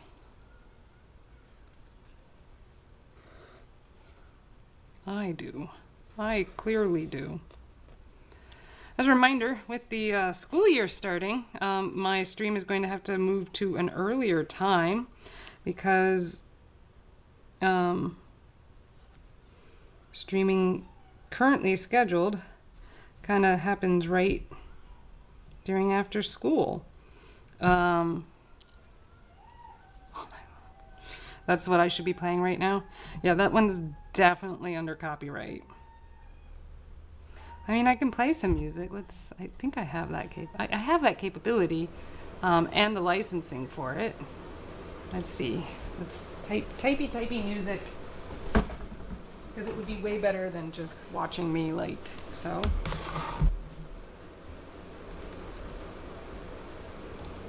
Here we go, I'm gonna turn it on.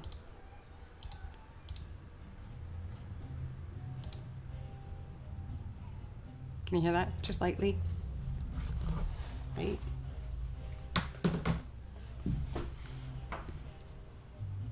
So much more exciting. I have licensed this, not that the auto mods and filters on YouTube will later catch that, but I've licensed this. Please don't bug me about it.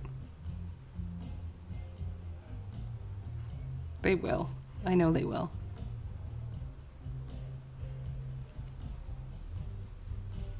I don't know. I generally assume people are listening to the music they want to listen to, but maybe I'm wrong.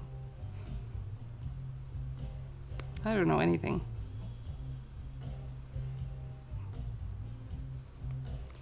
All right, we have like an inch more of wiggleness.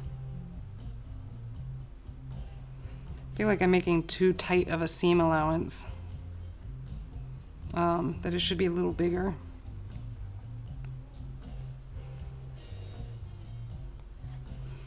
And it would be if I were on the sewing machine, pretty sure. All right, we're getting there. That's right, you don't need a sewing machine to make a mask. Clearly. Obviously. Just hand sew it. Some people enjoy hand sewing. Yeah, and they do things like embroidery.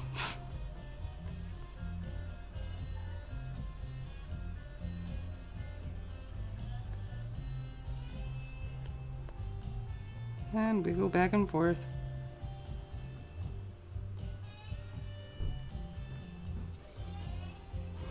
There we are, smoothing that out. And we're gonna start going back up in the same way, a little bit in. Or maybe we should tie a knot here. So, I'm gonna tie a knot.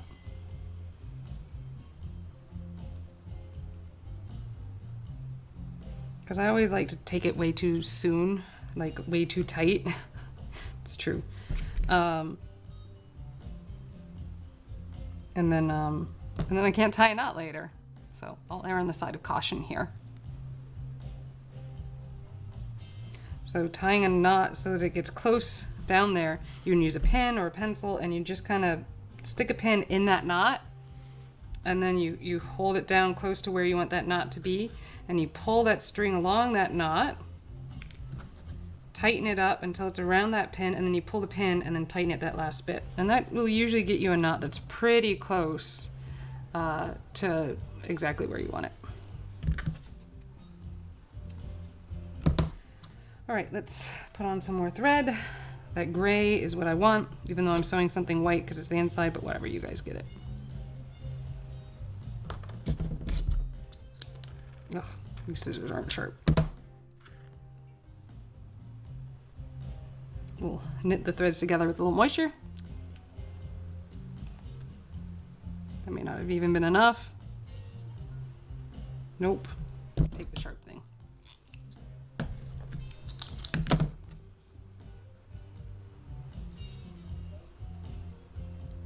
All right, and it's in there.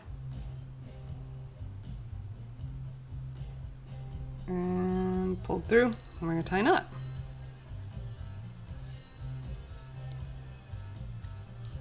So I'm gonna sew in the opposite direction I did before. Not really for any good reason other than I think it might even out the tension a smidge. I have no proof of this, it's just my gut feeling.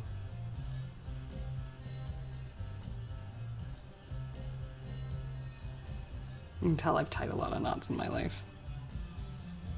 Sewing knots. Not anything special or fancy. Alright, so this is a little tight on the tension. I pulled it a little. We'll see what happens. Oh, and I have cuts on my fingers and they're catching on my fabric at this moment. Alright, so we're gonna wiggle, hopefully in the opposite direction. Keep your fingers crossed or whatever it is you do. On the inside of the stitch. So that we give ourselves a little bit more of a seam allowance. I'm actually doing this by hand. All because I can't find the clip-on bit and cord to my sewing machine. The pedal. What did I do with it?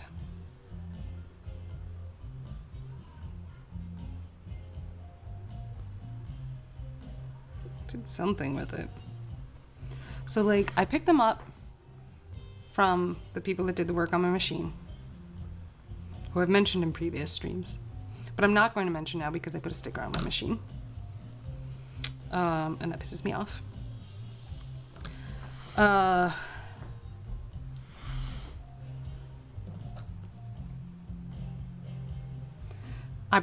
put them in the passenger side of the front seat, strapped them in because they're heavy and I didn't want them to fly through the air if I got in an accident, and because my car dings at me if something above a certain weight is in my passenger side, and I figured the two sewing machines together would be at that weight.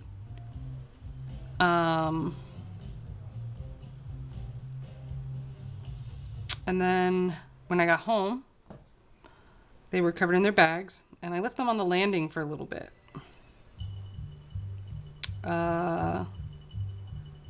And that's when the cord became separated and the piece from the front disappeared. Then, on Monday, I was like, I'm gonna stream on Wednesday, and I'm trying to clean up the studio because it got kind of crazy messy in here with all the summer camp stuff. So I was like, I'm gonna clean up a little bit before Kai gets here. And did not think to find those pieces that disappeared.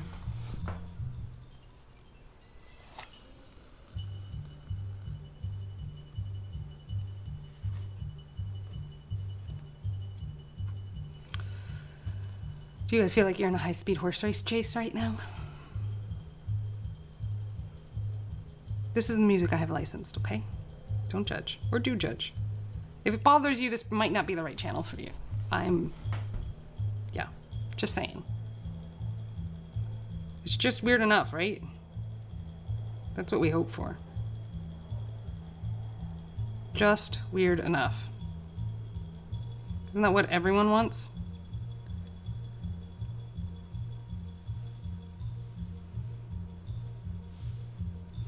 As I sew by hand.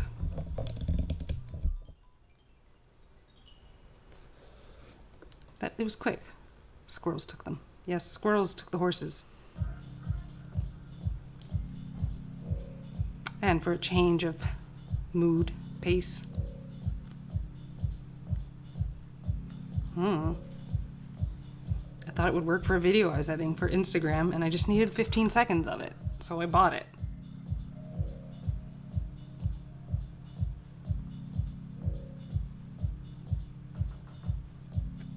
I bought the rights to use it in my advertising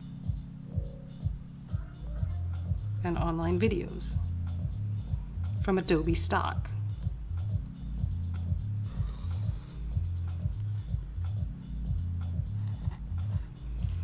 Almost done. Then I can show you the next pinning step.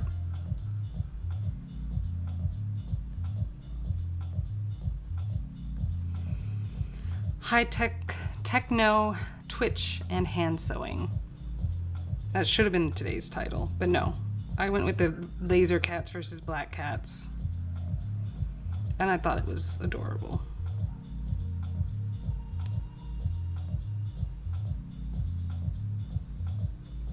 Didn't you think it was adorable?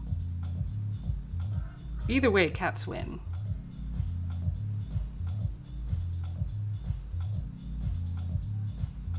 Here we go. We're getting there. Almost done. At least with this part.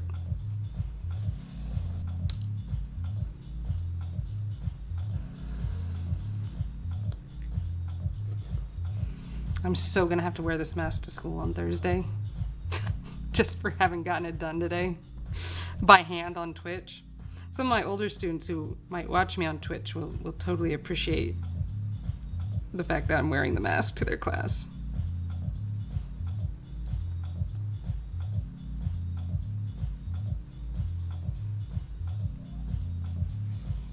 There we are.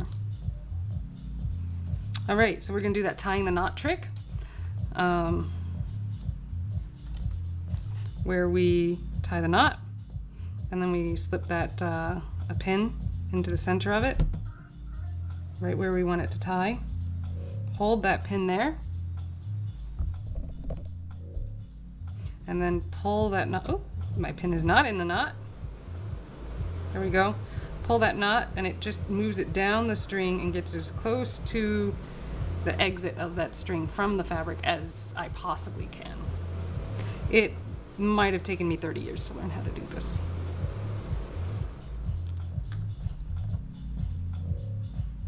All right, pin it down.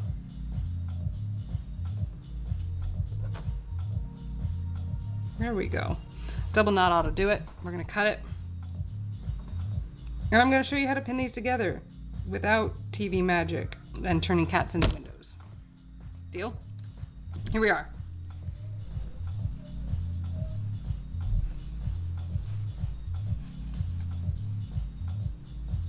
This is your rave mask. This is the mask you wear to that rave you've been planning on attending since like forever ago, but can't because of COVID.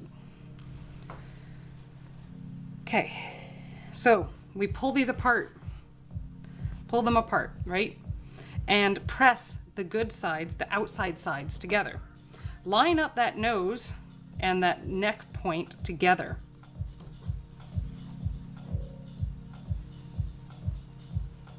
We're going to be turning these inside out, so that's why we want the sides that we wouldn't normally want to see on the outside. Think of it as like a pillowcase.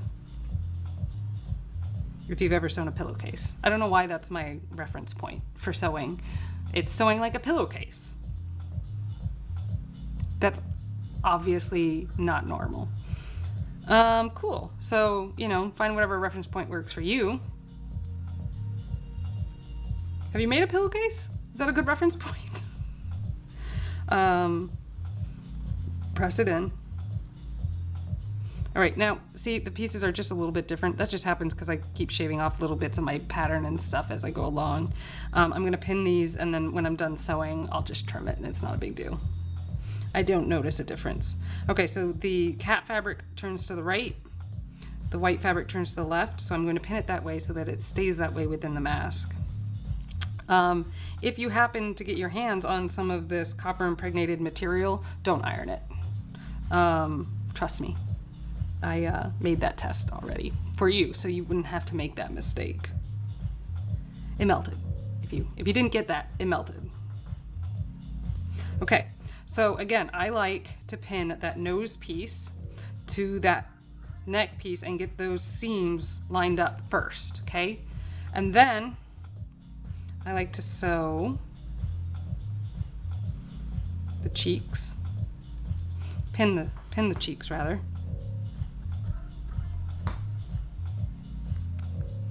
Pin the kitty cheeks together. Hope they don't bleed. Again, cheeks. Lining them up. There we go. I'm also a fan of, if there is going to be a wrinkle, put it here. That way it's not in the face, like where you're looking. So that's why I'm doing the cheeks first.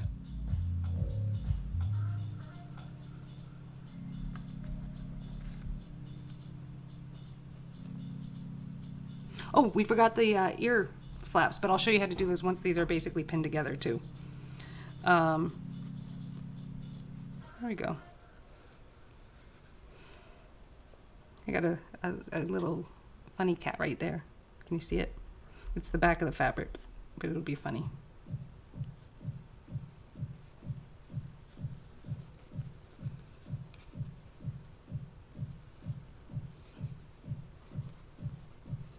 Okay, smoothing it out. Trying to get these things to line up, particularly since I'm hand doing it. All right. Here we are. Way to go. We got it. Hand sewing this double time is going to be fun.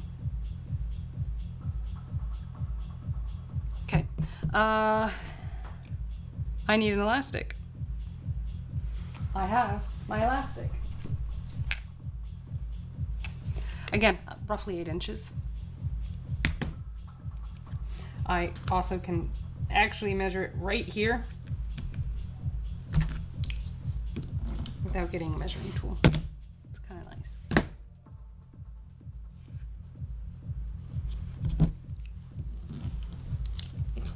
Always close that guard on your cutting tool right away.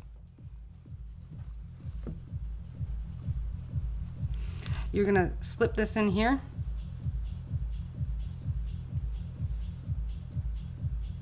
And you want that lined up, basically, you know, that elastic with where you think that seam allowance is going to be, so you can sew that right on the other side of this so that that elastic is right at the very, very top of that mask. And I will pin it down, and then I will pin the next one. I'm just pinning to the white and the pink here, so you're getting 2 methods of pinning this and planning for this. You can have the Movie Magic one or this one. And then I stuff it in there. Okay, stuff that elastic in there. Make sure you don't sew over it if you're using a sewing machine.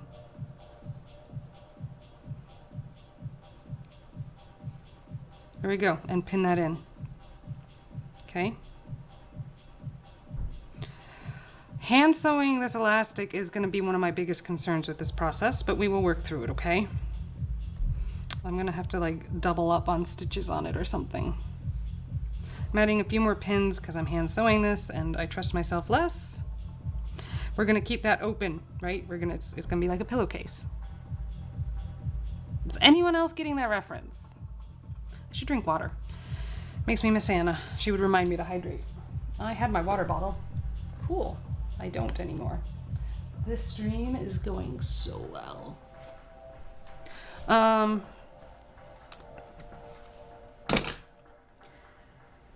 Find that string that I threaded earlier, tie a knot in it.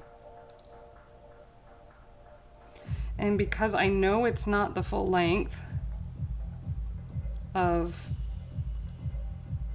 this mask, the circumference of this mask, I'm actually going to sew just the part along the cheek against the ear. I'm going to do this with multiple threads because I'm less convinced this is going to be as stable as doing it with the machine. And if that thread comes undone, then I'm only losing the thread on the one side and not the whole thing. So here's that selvage edge we talked about.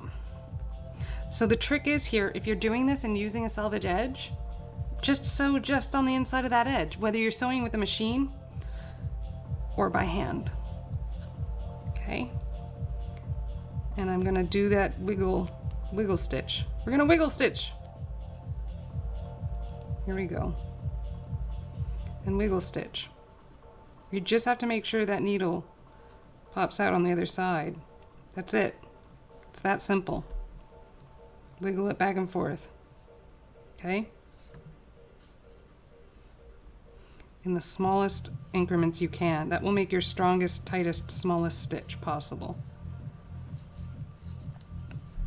Alright, and I am currently going through an elastic. Elastic is hard to sew through. If you hit something like really rubbery, right, that elastic part, this needle kind of gets stuck and it's really frustrating. And it's hard to pull through. But it's, oh! Another disadvantage to hand sewing. You know what, when it sticks this much, sometimes you just go grab pliers.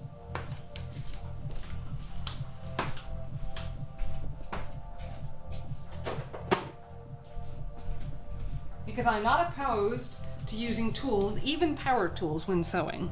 This isn't a power tool, but it will work. Grab it, pull it. Ah. Yeah, I'd have to own a thimble. I might. I don't know. I pulled it through. It's fine. And I'm going to go back and forth over it a couple times because I'm not 100% convinced, you know, that little bit of sewing that I just did there is adequate to hold the elastic onto my ears. It happens. My fingers are pretty beat up, like when you really look at them closely. Like there's all kinds of like hanging bits from like itty bitty like scrapes and cuts and slivers, and my nails are in amazing shape right now. Actually, do you see that thumbnail? My nails don't do this. They're actually kind of nice looking. Look at those two. Oh yeah, I'm showing them off so they're gonna break tonight. So we're just gonna go back and forth on this. So I went back and now I'm gonna go forth again. And hope that this is adequate. When I do the double stitch, going back over it, I'll do it again.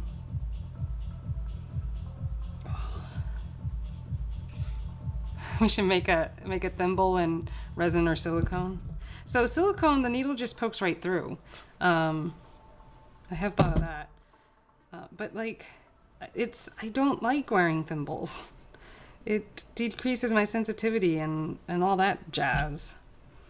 I need my fingers to be able to feel what it is I'm sewing. I could wear a thimble. I don't wear a thimble.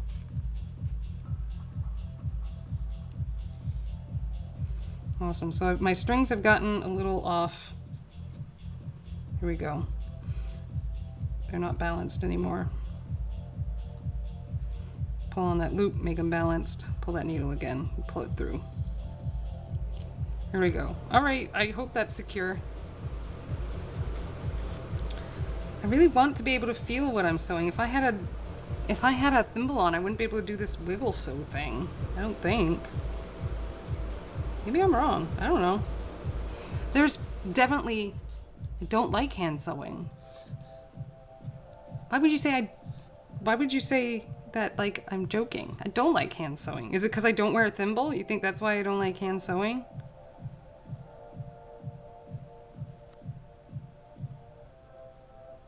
I don't like hand sewing.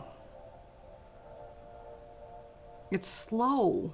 And I have expensive machines to do this for me. I just can't find the foot pedal.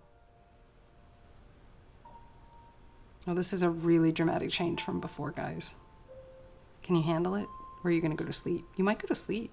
There's nothing wrong with going to sleep. Anna used to go to sleep all the time in the middle of my stream, and she loved it. Wiggle stitch, wiggle stitch. Anna would have loved this mask.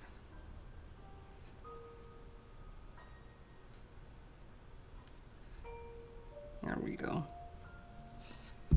She also would have loved to try peanut butter one day. That would have been cool. Anyways, more positive notes. Pull that needle through when it gets too tight using pliers.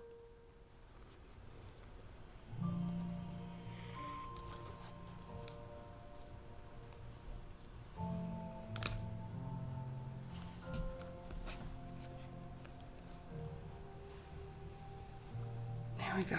Right along that edge, right? So that we don't get that selvage white stripe at the edge.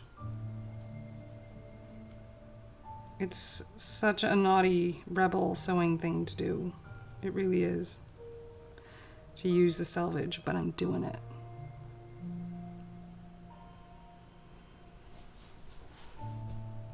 It's my relaxing voice. No, it was her narcolepsy.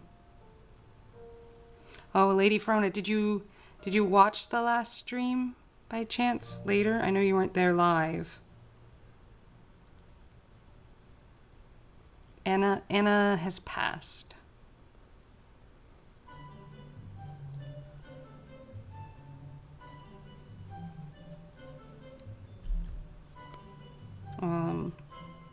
She took her own life.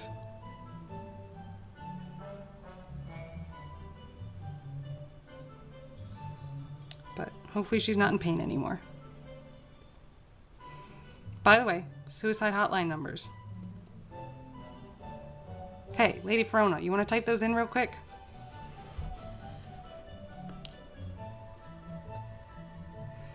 Yeah. Well, last stream I made the announcement that Anna had taken her own life. Her Sophia, who cares for her, reached out to me via Instagram and let me know. It's sad. You can watch it, listen to the announcement. I won't rehash it all here. I don't want to do that. But I do miss her. As I'm sure the others who interacted with her, like Calvin Dorr and the others. She had a tough go at it. She had a very, very tough go. So, I hope it gets easier. I hope it is easier. I hope the beyond is easier.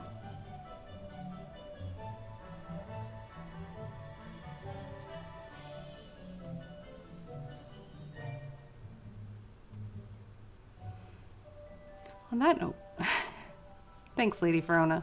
That's a suicide hotline number. If you were feeling like life sucks and you don't want to be a part of it anymore, call that number, please. DM me. I'll give you the number. If you DM me on Instagram or whatever. I'm not qualified to like really counsel anyone, but I'll listen and know that even if my stream is the only place you have friends, we're still your friends, and we'll miss you if you do something to hurt yourself. Lady Verona had it really tough, and my heart goes out to her because she was here and she was a big part of the stream. She was always here, and she named the sewing machines, and she had narcolepsy and was struggling to get it treated. So I feel a little responsible for her, but we always feel that way. Anyways, I don't want to rehash it. Just watch last week's stream where I go over it in greater detail. We miss Anna. We will miss Anna. And Anna will be forever a part of this stream.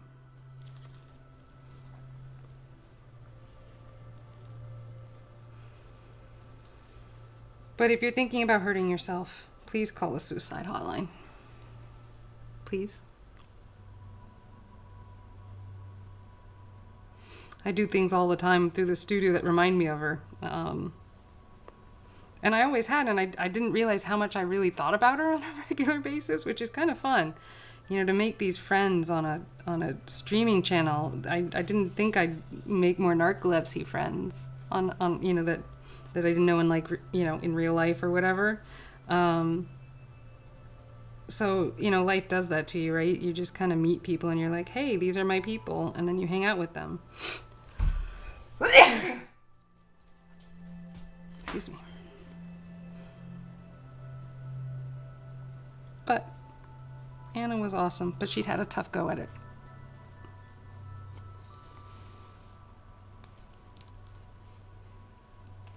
Don't hurt yourself. While I hand stitch. I mean, you can poke yourself with a pin, if you're sewing or whatever. Like, I won't count that one against you. Am I joking about suicide? Apparently I am. That's insensitive of me. But I'm trying to transition away, and I don't know how to do that. So kitties and lasers, they're happy, funny, go lucky. Everyone needs a laser cat. A neon laser cat at that.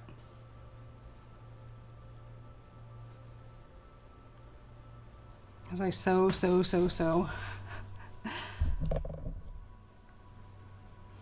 Hand sewing is a lot of work. Oh, this would so be done right now if I had my sewing machine cord. I'm so not happy that I don't know where that is right now. Where did I put that?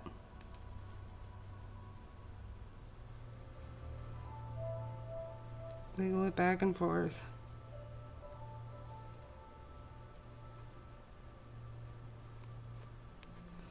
I may not be able to finish this mask that I'm sewing by hand.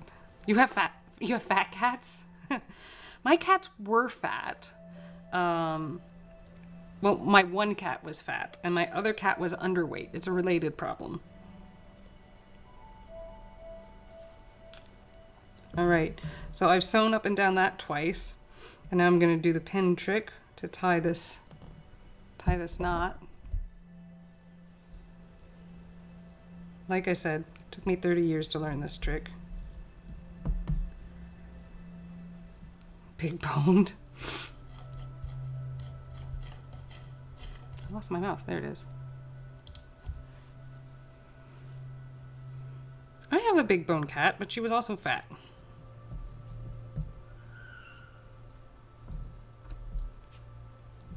I just heard a screech outside on the street. It didn't result in a crash afterwards, so you don't get to see me like run off like I did on, what was it? Boom, bash, bang, crash, that stream. All right. We have one ear side sewn. I'm gonna trim this up because we don't need that much fabric, and it will lay flatter if we do. And I'm gonna trim that corner in because it will lay flatter if we do.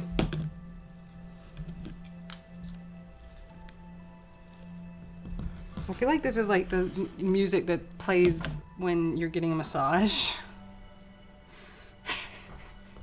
Is that what it sounds like to you all too? I'm not the only one. All right, it's sewn. I am not testing that because I don't want to unpin it. Oops, excuse me, and pull it apart. And now I'm going to rethread the needle again. I'm not going to finish this today. Not if I'm hand sewing it. Here I was like being so optimistic I was gonna wear it to like school. I don't know. I'll keep going, okay, for a little bit longer till like 6.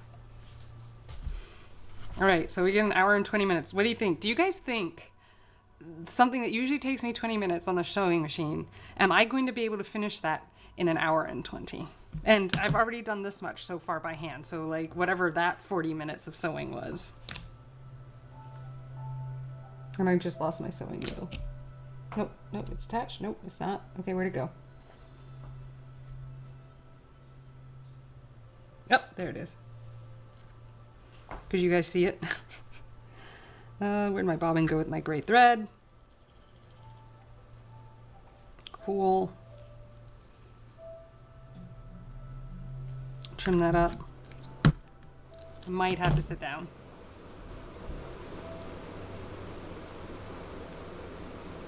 I was joking. I got my teeth cleaned today. I was joking with the dental hygienist that I couldn't find floss when I went to visit my family. And I did eventually find it, but at first I couldn't, and I was like, I knew there was thread in the sewing room and like even thought about it.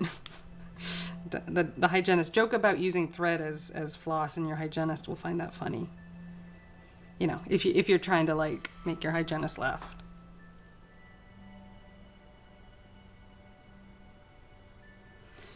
Does that make me sound old? I'm so concerned with flossing that I thought about raiding the sewing room for some floss. String. All right, now I'm going to sew this top part, the cheeks, right? This part right here. Are you ready for this?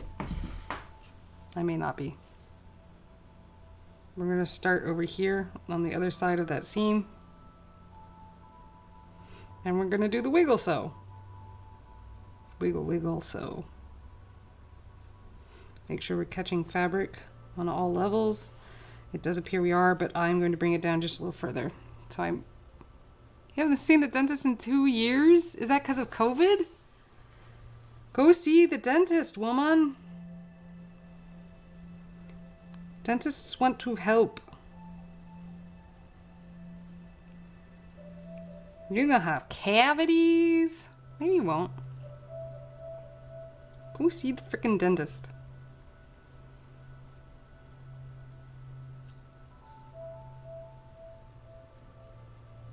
Wiggle it back and forth and sew it together. Yeah. Same here.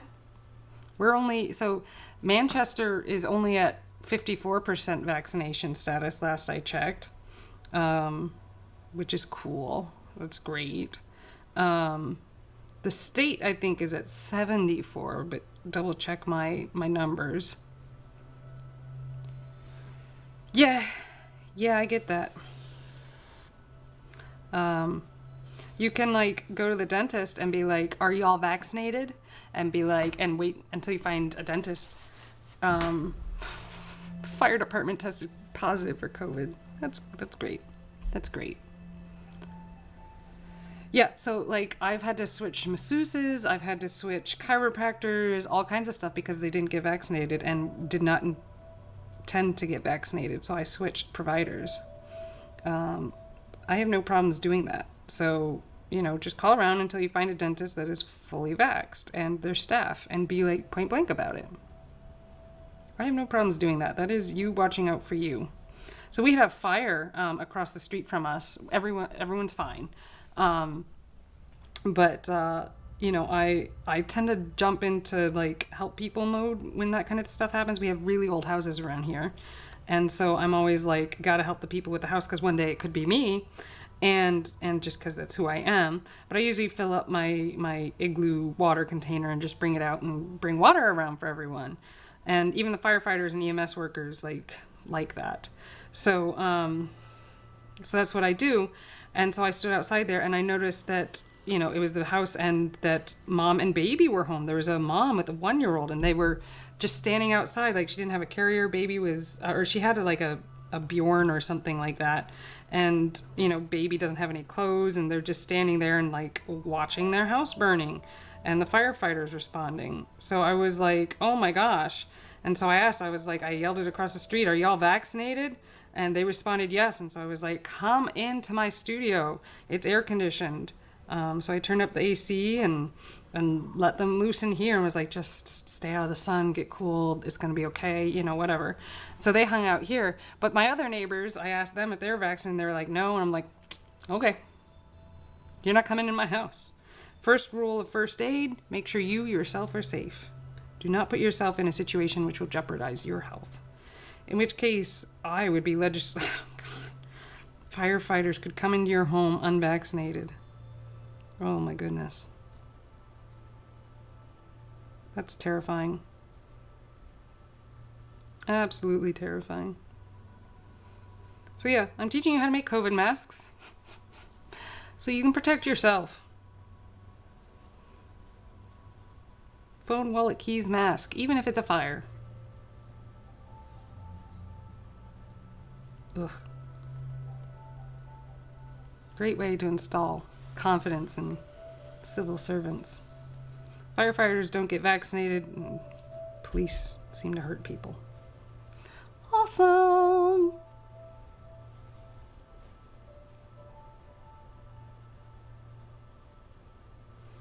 So there's a lot of fabric I'm going through here. I'm at the nose point. And so there's like, I'm going through 5 layers of fabric. So the wiggleness is not working. I have to sew back and forth in the slow way that results in less even stitching. But I figure if I take it as a small enough stitch rather, maybe it'll be pretty streamlined. And this stitching I don't worry about as much. It's not going to take as much of a beating as say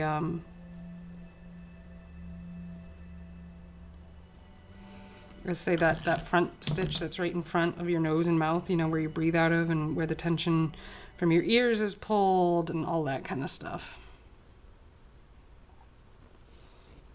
Have you gotten your booster shot yet, Lady Verona? I got mine. Thursday. I got it Thursday.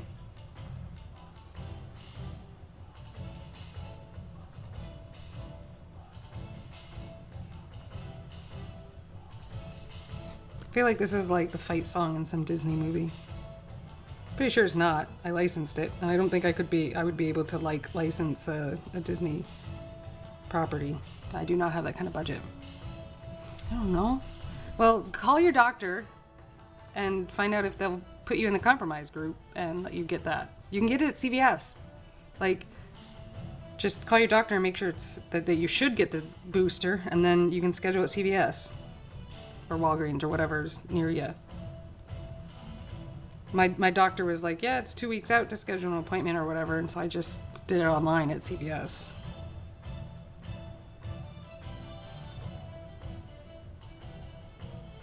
Do it. I'm sure they'll put you in the category that should get it. They put me in it. I'm like the first person I know that got the booster shot. It was not nearly as bad as like the second shot.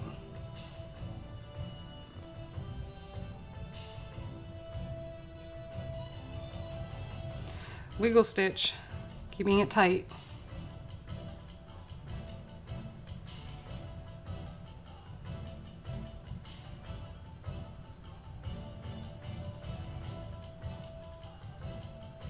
Back and forth, back and forth.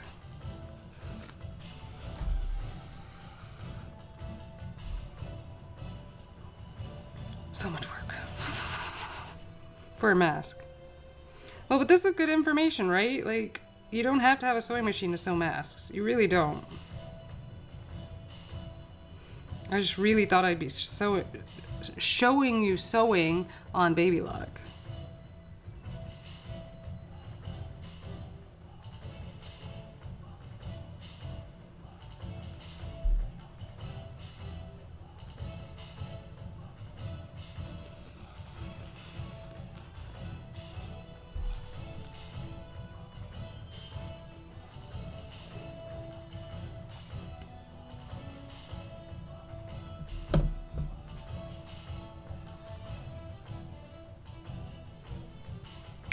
I'm doing.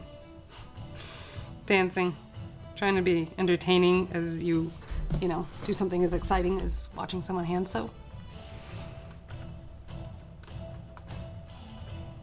So I can like lean a little bit.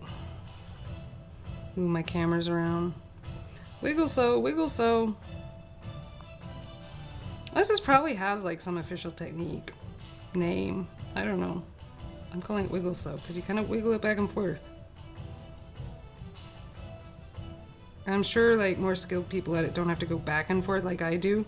So maybe it's less of a wiggle for like more skilled people.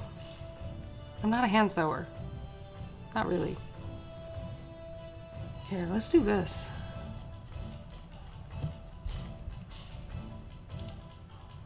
Yeah, that's what you want, right?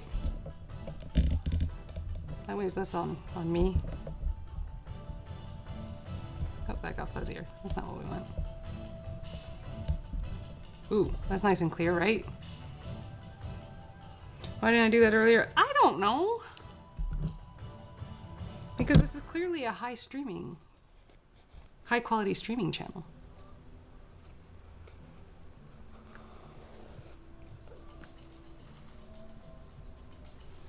I do have some more songs I could add to this repertoire, so a few more that I've licensed that I've been using on Instagram. You wiggle? Cool. Do you know if it has a technique? Like name? Does it have like a thing? Like English stitch number 2? I don't know.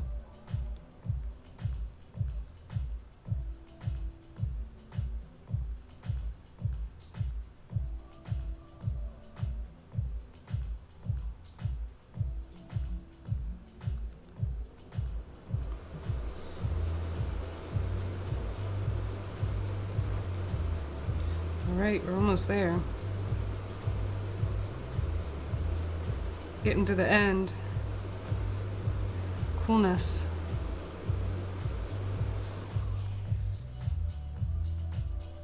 Yeah?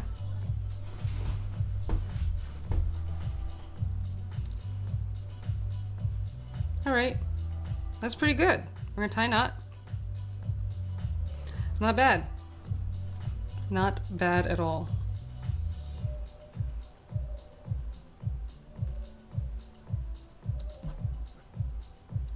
Use that pin, put it down close to that point of the fabric and pull so it makes a nice tight knot right there. And again,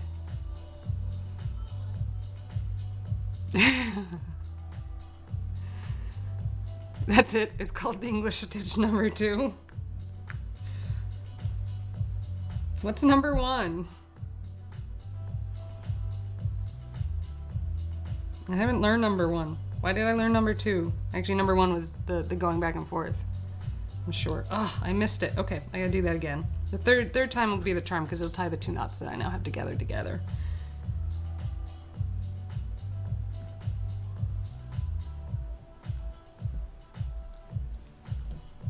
There we go. Put that pin right where the string is coming out and pin it together, pull it out, and then slide and hope that it got together. It's close enough. It'll work. All right, and I'm gonna cut this corner real quick. Cool. And we're gonna do this again because we've decided we're double stitching everything so it doesn't fall apart. Though I think my stitching is getting better. Look at this. Do you see that? It's a little more even, it's a little smaller. That's what happens when you practice, folks. You get better. Now I am not comfortable trimming this as I normally would because I tied a knot and I want that knot to stay. Just being honest. Whereas, you know, with the sewing machine, I usually go back and forth to make like, you know, one of those fake knots or whatever. This ended up with a knot at the end. I don't remember doing that. You see that? There's a knot there. I don't remember tying that. Cool. Oh, I must have cut one of the ones off. I cut it too closely. It's still there. Looks machine. Oh, thanks. And we'll wiggle back over the cheek area. Oh my god. Wiggle, wiggle, wiggle.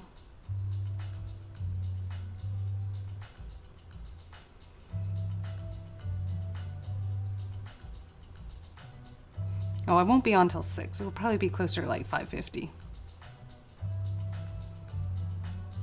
Aw. Wednesdays are a good day to work. I get that.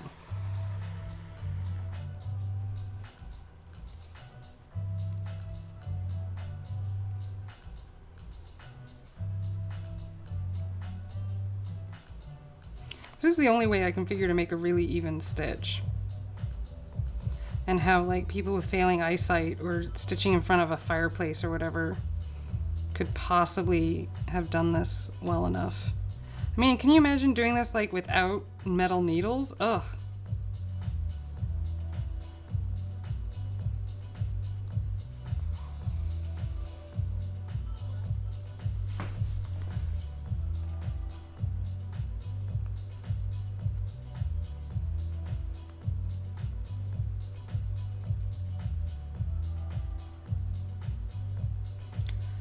What else? What other exciting things have happened in my life? I don't know. I've actually got a sizable harvest from my garden, which is nice. It just kind of started that at the end of last week.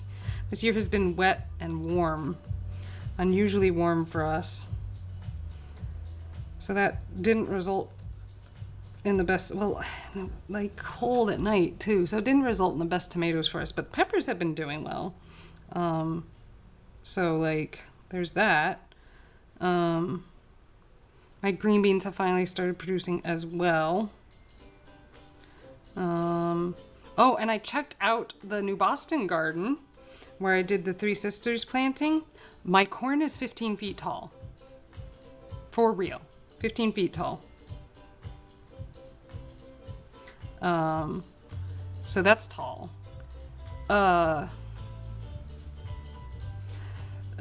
So most of the squashes, so the Hubbard squash and the the birdhouse squash are setting and they're growing and developing, but I don't seem to have any pumpkins. So that's too bad. But the Hubbard and the birdhouse gourds are setting. One even grew up a tomato cage in another bed. Like it reached across and grew up a tomato cage that I was growing scarlet runner beans on. So I'm bragging about my 15-foot corn. Yeah, I am, because I'm really proud of that. That's not easy. I mean, it is if you do this Three Sisters planting, but it was still work. So things. But yeah, a lot of my other gourds didn't set. The green beans are growing up, but the gourds are growing up the corn, which I didn't expect. I don't know why that is surprising to me. They regularly vine up things. I can remember in Alabama we had a pumpkin grow out of a compost pile and up an evergreen, some kind of Christmas looking tree. It looked like Christmas ornaments all over the thing, with the flowers and then later the pumpkins. But like, okay, I don't know. I really did not expect the pumpkins to grow up the corn. The beans are supposed to grow up the corn, yes. So that's something that I don't quite know how to deal with. I'm just letting it go though. I'm not going to do anything special. I'll just let it be. Let it be what it wants to be. That's the whole idea behind the Three Sisters planting, right? I checked out for mushrooms out in that area and couldn't get any.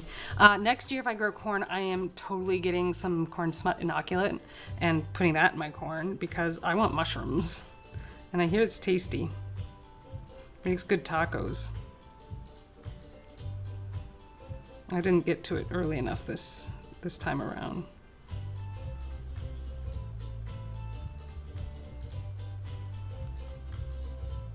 You missed veggie garden? Lady Verona missed veggie gardening. gardening. Oh my God. And it was all for you, Lady Verona. So my corn is 15 feet tall out in New Boston, which is pretty cool. You grew that fungus, but not on purpose. Did you eat it? I'm gonna grow it on purpose.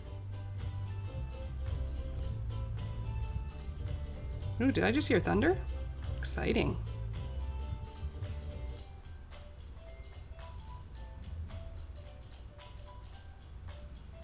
Corn smut, it's edible. It's an edible fungus. It's a delicacy in Mexico. Anyone from Mexico listening? Yeah, it's a delicacy. And they cook it up and put it in tacos. It's a thing.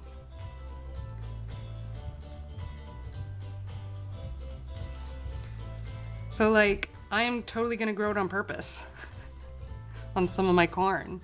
You can get like an inoculant and inject it into the corn right when the hairs start to show. I'm doing it next year.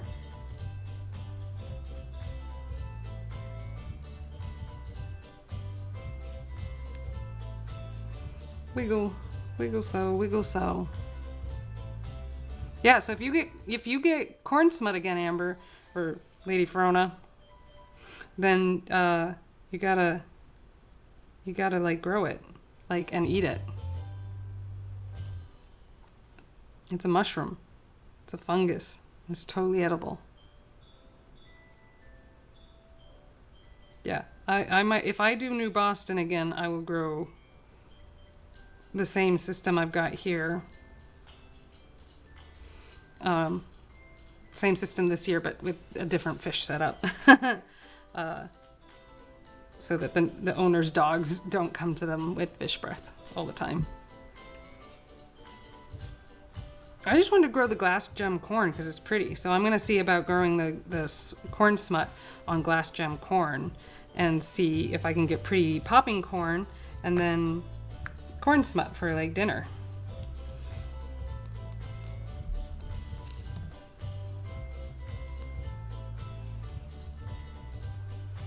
Oh man, it's working, kind of, ish.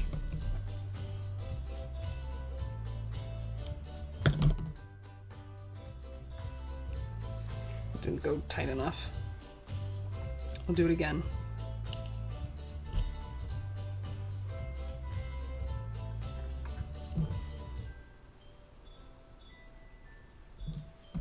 Yeah, it's super pretty, and that's what I was going for. And apparently, the owners of the property where I'm growing it really love popcorn, as do some of my friends. So, you know, I'm gonna end up with a lot of popping corn. You know, just saying, everyone might be getting popping corn for Christmas. There are worse Christmas gifts. Am I right? Am I right? Yeah.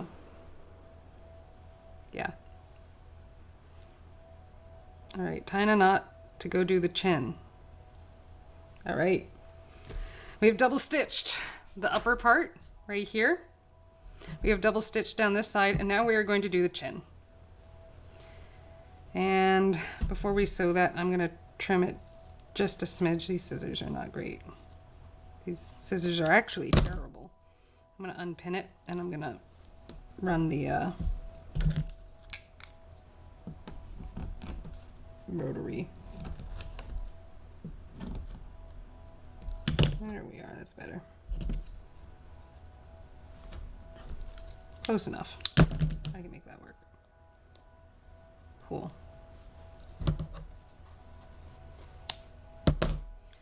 All right. Oh, maybe I shouldn't have done that. Cool, we'll find out. I shouldn't have done that. I trimmed some sewing, so now I'm gonna shore that back up with my new improved sewing skills.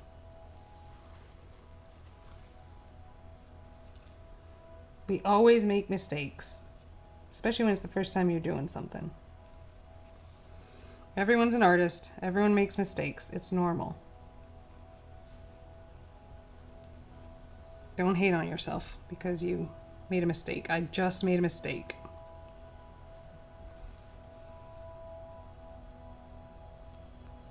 There we go. That should short up so it doesn't come undone.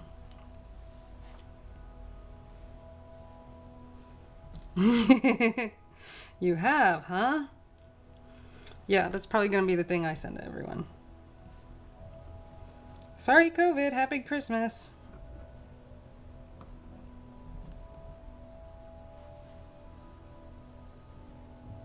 There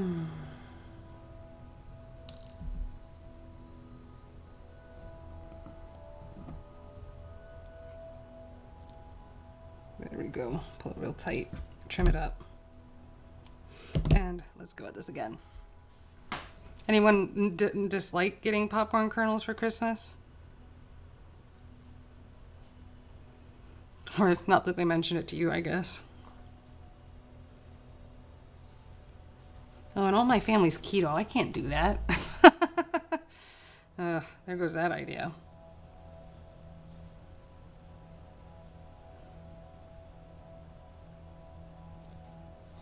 Trim that up a bit.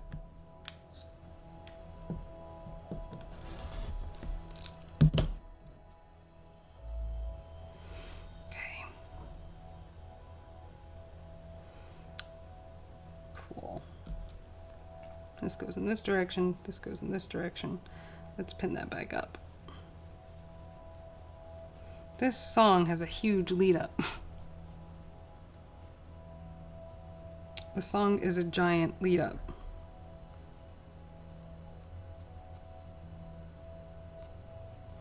It kind of sounds like Summer at Night. I don't know. All right. Let's go at this. Capture the filter and all of it, and then begin the wiggle sew.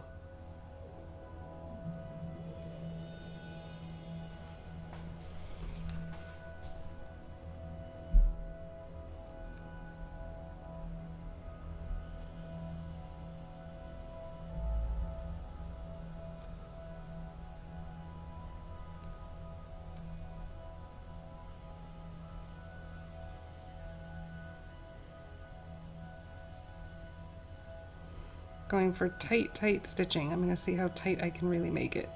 Personal challenge. Alright, so that side looks pretty tight. Let's see this side. Not bad. Not bad at all. I'm happy with that.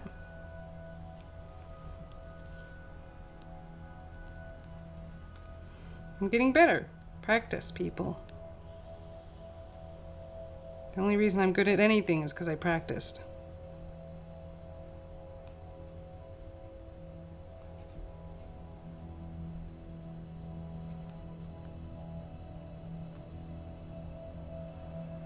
%.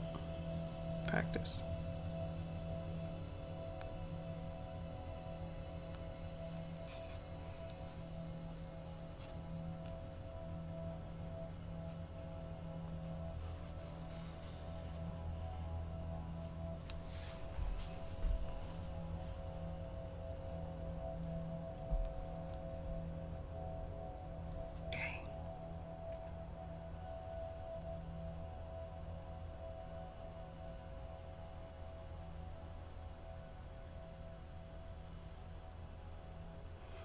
Wiggle sew. I'm taking this too close to the edge. We're going to sew this back up a bit.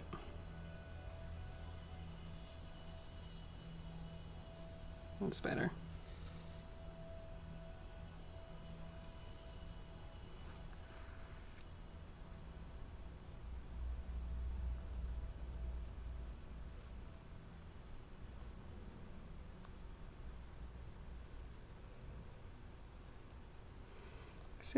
Sew. There we go. Actually, I'm pretty happy with that. Let's trim this so we don't get a lot of bulk under the chin. No one wants a lot of bulk under their chin. I think there's a surgery for that.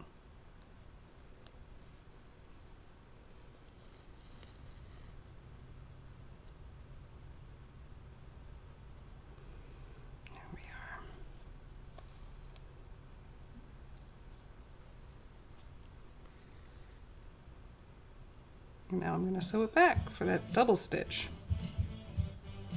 Right? I think I've got enough string for that.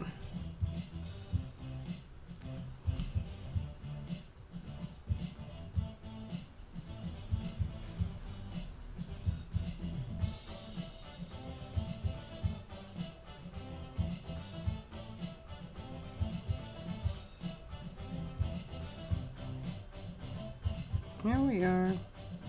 It's going. Double stitch it back up. My stitching really is getting better. It's amazing.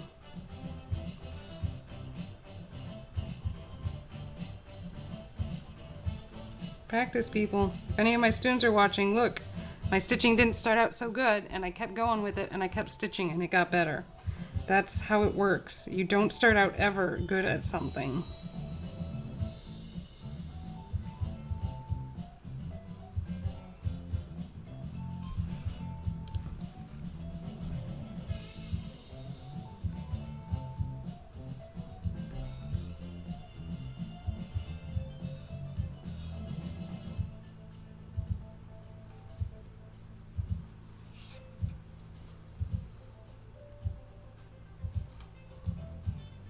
Here we are. It's double stitched. I don't know. So each mask, if I were to sew it one by one, takes me like 20 minutes. I don't remember what my stat is for sewing multiple masks. I would usually do about 10 masks. I guess it was more than that if I made 300 masks. I made anywhere between 10, I guess it was 20 masks a week, I guess. And there were some weeks where it was like way higher than that. But that was what I like really tried to do. So this is taking forever. So for this one mask, I mean, if you just went with the 20-minute number, like I should have like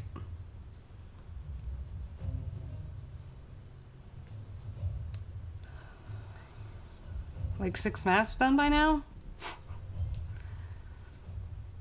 All right, we're gonna cut that string. And we're gonna do the other chin side. Hope you guys appreciate this. You guys don't appreciate all the things I do for you. I don't know. Okay, I am hand stitching a mask. I'll find the thing because I promised for you all last week that we would make masks.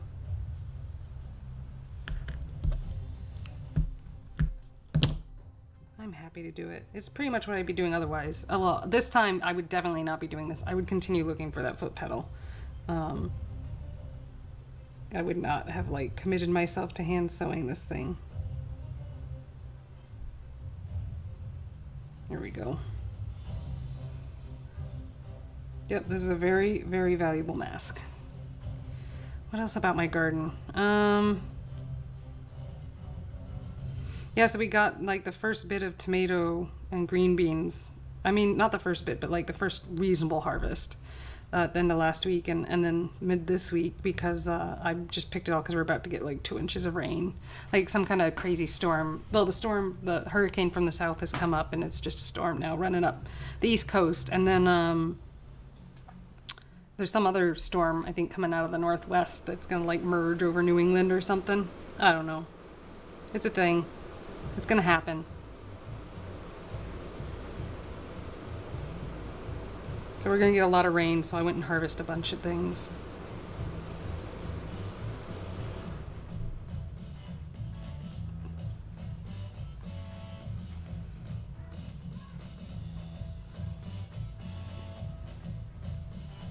Here we go. If it makes you feel better, after this stitch, I'll be like turning it right side out like a pillowcase. No one else gets that reference, do they? I really wish someone would say that they get the reference, if they do. Maybe just no one gets it.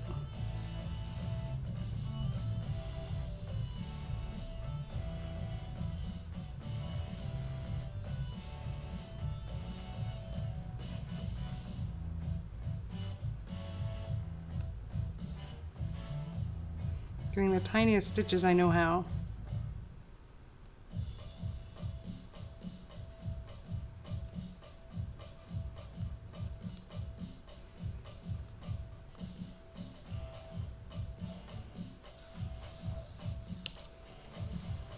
I'm sure there are other people who like can hand sew a lot better than me.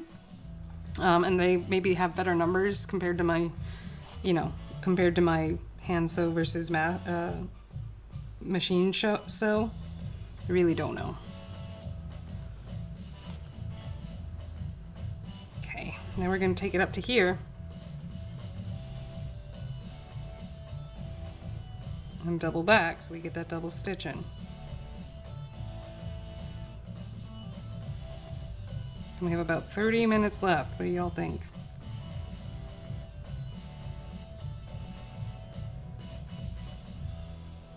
Am I gonna get it done?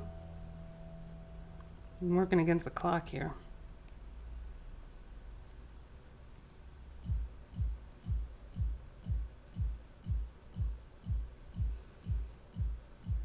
It's gonna be a real challenge. I'm not convinced I'll do it. Future me can hand sew better than me. Yes, it's true. It's true.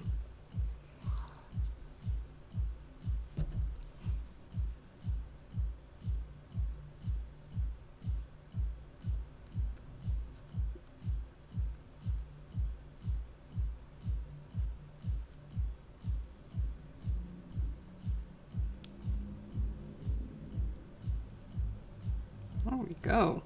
All right, we're at the end of that chin area, and now we're going to double back on our sewing. Right?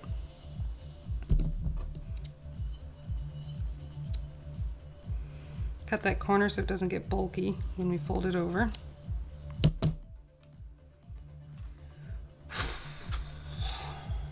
This is resilience. This is what resilience looks like. Do you need an example of resilience? This is it.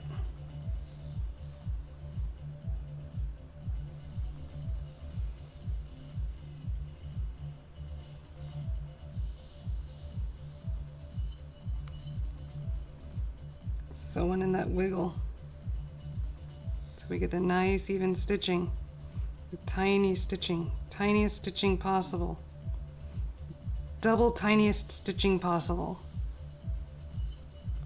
Alp, hey Alp.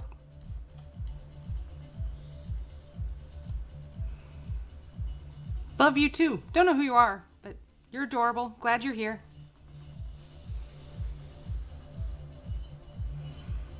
Are you having fun watching me hand sew?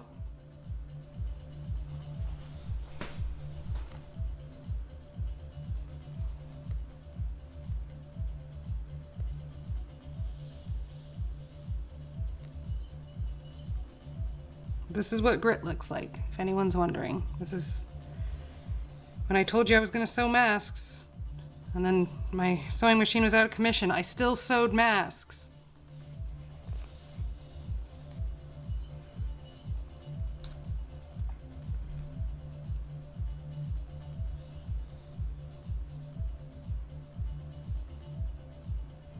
Help, have you visited before? I feel like you might have.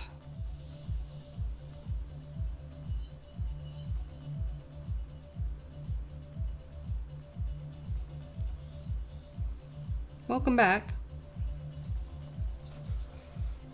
As I hand sew a mask, because I promised the sewing of a mask today. And really, I have my sewing machine. I just can't find the foot pedal. It feels really brilliant and quite embarrassing.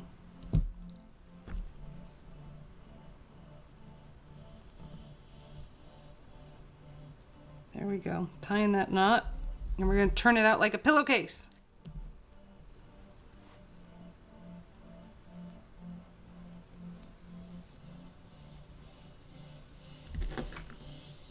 Use that pin, put it right down where you want that knot to appear. Tighten against it. Get it real tight, and then use your nail and slide it down even further. Beautiful. And then trim it. Now, we're gonna turn it out. Squirrels took it. Yeah, they probably did. We're gonna turn it out like a pillowcase. This is what I've been talking about, okay? I've pulled all my pins. Now this is the opening of the pillowcase. See this? And I'm gonna turn it like a pillowcase.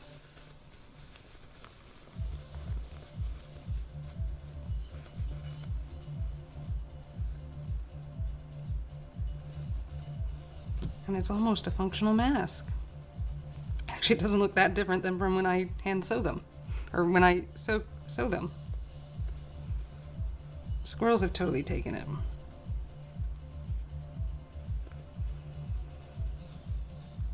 Here we go. Look, it's a kitty mask. Okay, we need to add the last of the ear pieces and then nose wire.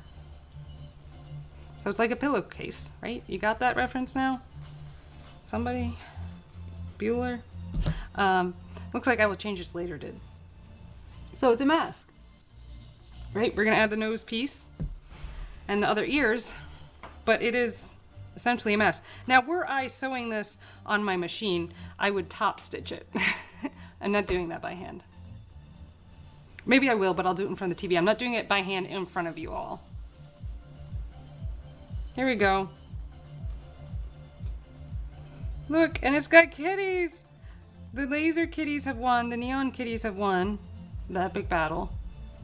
And now I'm gonna have a rainbow kitty mask to wear. Fits the music. Okay.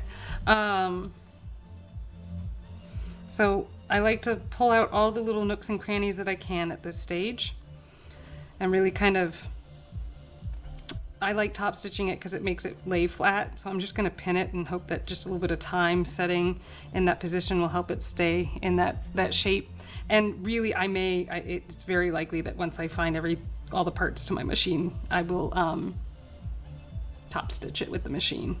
You'll just shore it up a little bit and help it lay flat. So you've got a really svelte mask. Not only does your mask have kitty cats all over it, but it's svelte too. All right. As I pull out the little tabbies here. Tabbies, haha, they're tabs, and there's tabbies on it. Don't believe me? Look, it's a tabby here.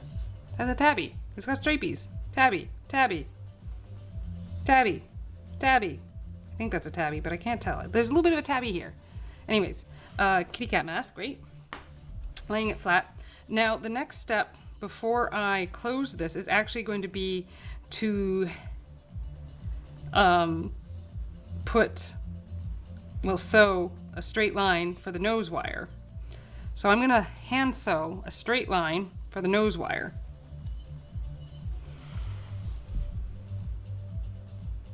They do look like your mom's cats. I'm sure they do. There's so many cats on this thing too. All right. Now this piece is not going to be double stitched. I'm going to lengthen this thread a bit because I don't know how to make this look really, really good double stitched as a top stitch. Essentially, I'm making like a little sleeping bag for the wire to sit in. All right, folks, and we have like less than 20 minutes for me to finish this. What do you think is going to happen? That's the other reason I'm not going to double stitch this. Ah!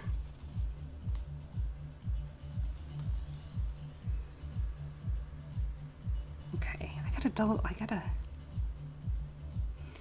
20 minutes, folks. Tying my knots now. I should cut my wire too. Where is my wire? That's a good question. Hold on. I'm gonna check my fixins drawer.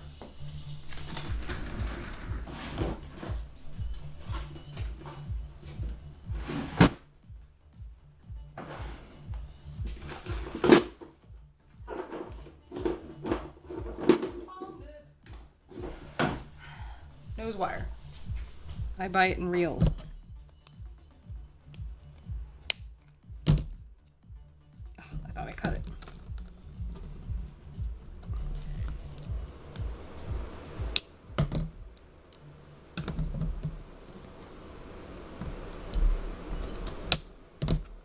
Okay, and let's measure how far I think I want the nose wire to be.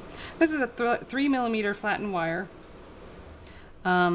I think I prefer the 5, but I still have some of this 3 left, so I will continue to use it.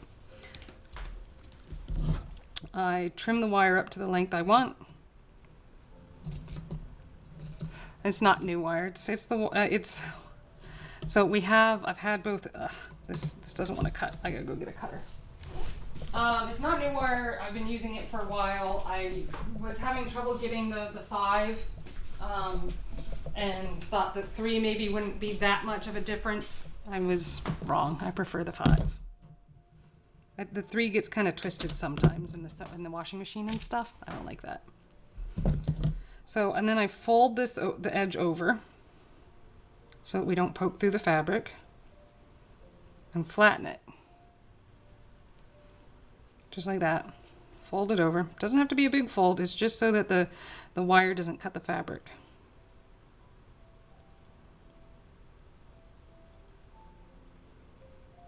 There we go. See? And this wire has a little bit of a curve up, so I would, kind of design it to be here. We're going to find the middle of that wire so I can align it with the nose piece as much as I can by folding it in half and lining it up here, and I'm going to mark it with a pin where I want it to be.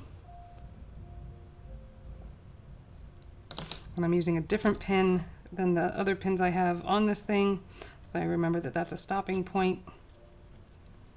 Oh, and that one's pretty much lined up where I want it to be, but I'm still going to use a different pin, so I remember to kind of stop there.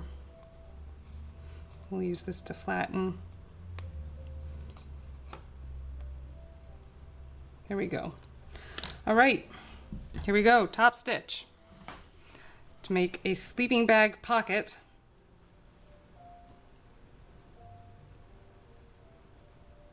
for my nose wire. And I'm going to start it out with the little loopy loop. I'm going to, see that? And then I'm going to loop it around. I feel like this is going to be really stable if I do this. And it's going to help emphasize the fact that I want this fabric to turn at that spot. And it should be super stable.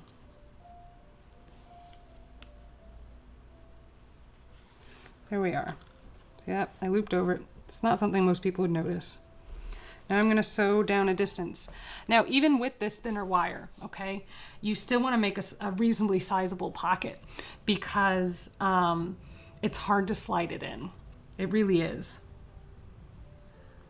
So, if you are some kind of a wizard with finagling like elastic and scrunchies and all that kind of stuff, go for it by all means. I am not. So I give myself a little more room to wiggle that wire. Because especially when you're going over that nose point where it's really curved and there's all that fabric built up, it likes to get caught there a lot.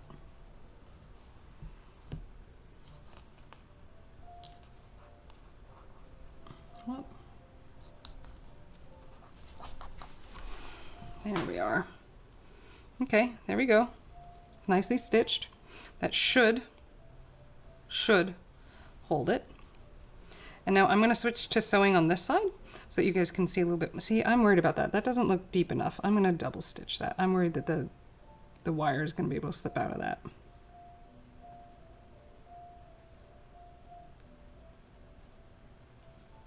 So it's going to end up with a triple stitch because I have to go back down.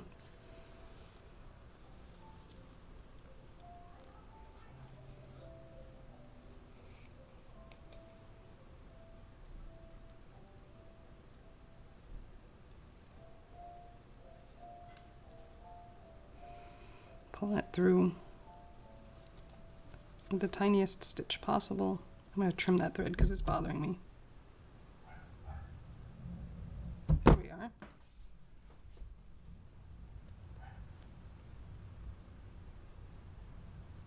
Maybe I should do this from the front so I make sure my stitch looks good. I know you guys will be able to see it better if I do it against the white.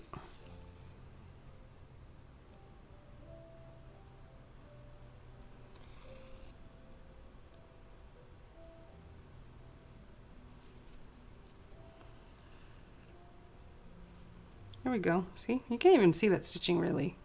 Not well, at least. Not with the gray. That's why I chose gray. I planned ahead. Okay. And let's wiggle. Right? To get that really even stitch. And this is a top stitch, so we want to wiggle this really well. Just making a little sleeping bag to slip the wire into. But not a pillowcase. This is not a pillowcase.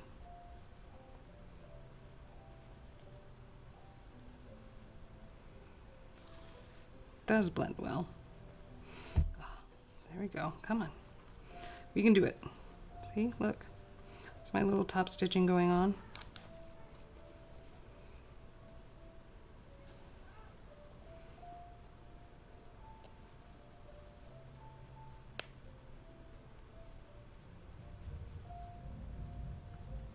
Here we go. Totally, this is totally gonna work, isn't it? I'm gonna make it. I'm gonna make it. No, I'm not. I don't think I'm gonna make it. I think I'm gonna be about 10 minutes short.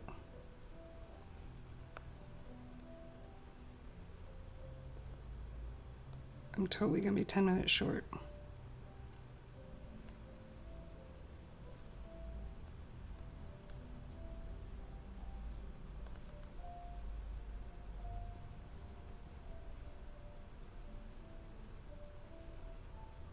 How do I go faster? 10 minutes faster. By not searching for the petal so long. Okay, that's getting a little stiff to pull through. I did a lot of stitches, so you grab the pliers and you pull it through. There we go.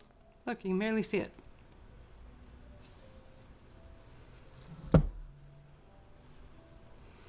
Almost halfway through the nose sleeping bag. The pocket.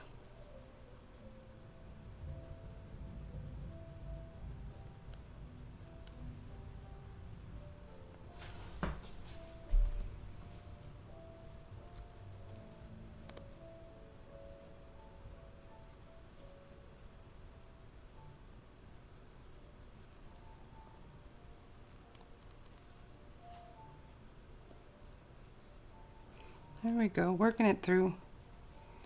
You can't rush it. No, no, you can't, especially hand sewing. Arrgh. No.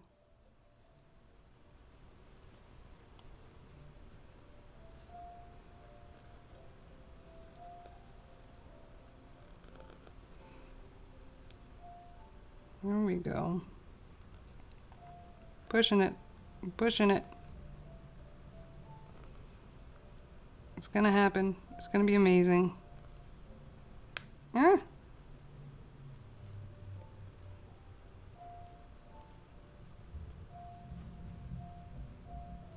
Come on. We're gonna get there.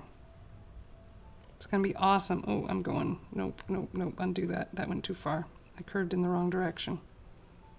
That's okay. Pull it tight. Use the pliers.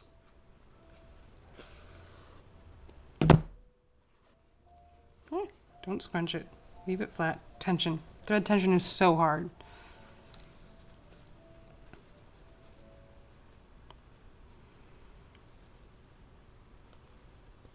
I've got a wrinkle. Ow. Hey, 2 stabs on my fingers for a whole mask so far is not bad. Not bad at all. Keep wiggling it. We're gonna get it. What do you think? Are people taking bets? What's the over-under? Am I gonna get it done?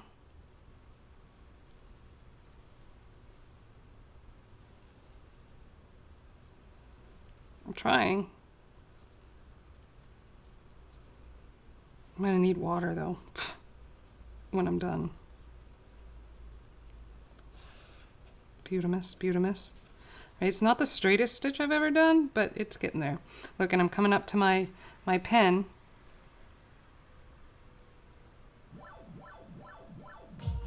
This is the music we need right now, right?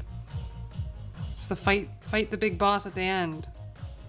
Are the Neon Kitties gonna win? Will the Neon Kitties win?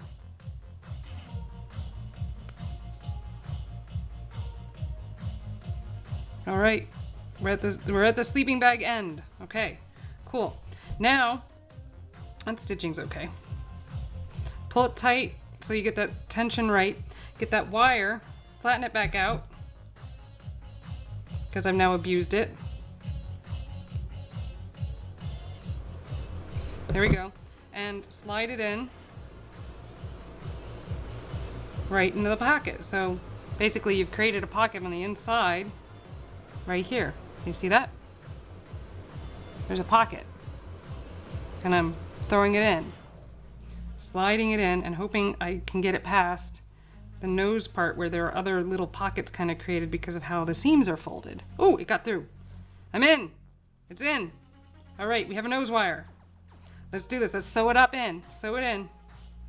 Let's pin this so it looks nice and pressed, even though I'm not actually pressing it and don't have the time or resources to top stitch this thing. All right, come on. I think this song is like only 2 minutes long, so we're definitely not going to finish it by the end of this song, but I like the energy. Should I keep this song playing? I think the laser cats are winning. Laser neon cats.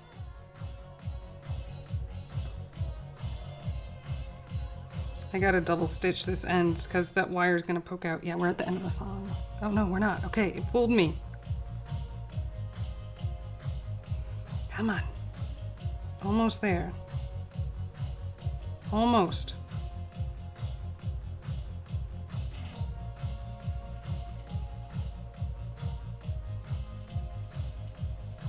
Right? Almost.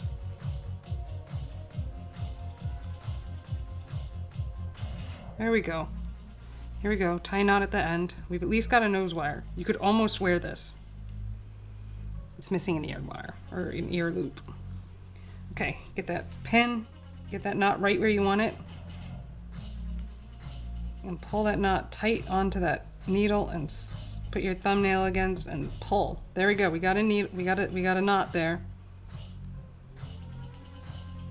It almost sounds like cats. Oh, I didn't make it by the time of the song. That's sad.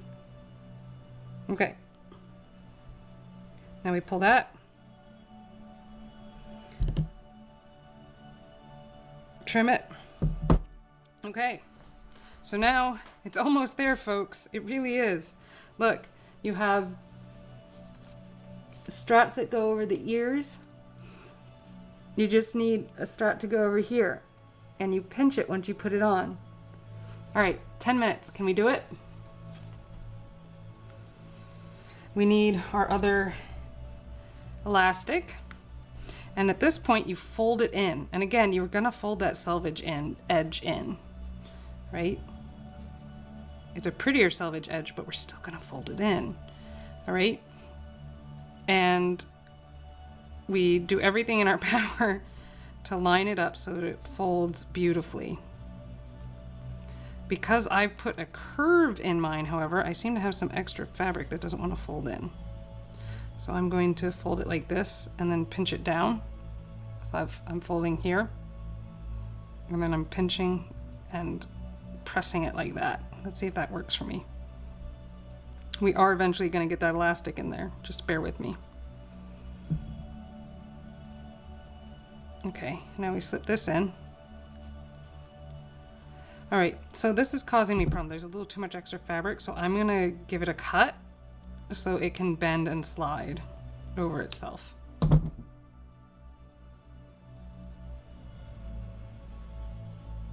Not bad. Look at that. There's a little wrinkle, but I'm not gonna worry about that. Here we are. See that? Itty bitty wrinkle. Now let's press those together by stretching and friction. We can't actually, remember, use an iron because this filter material will melt. I've tested it.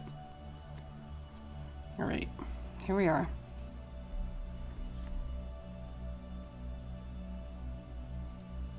There we are. Let's even that out. A few more pins. Let's see if we can get that wrinkle any better, because that will bother me. I am planning on wearing this mask on Thursday, apparently. All right, slip the elastic in.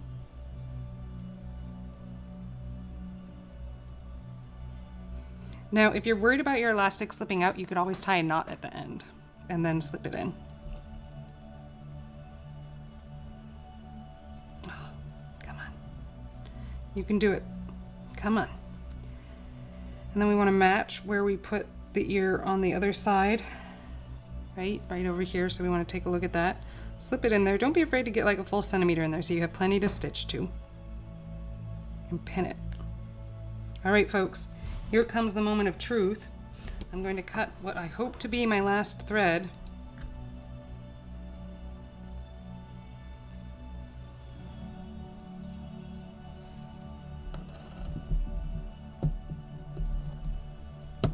Thread it onto the needle.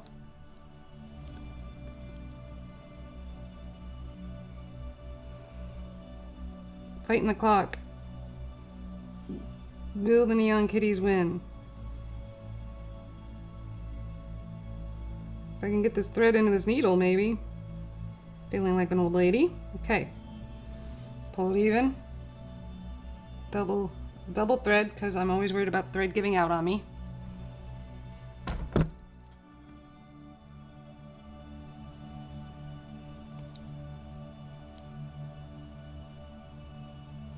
Tie that knot and pull it through.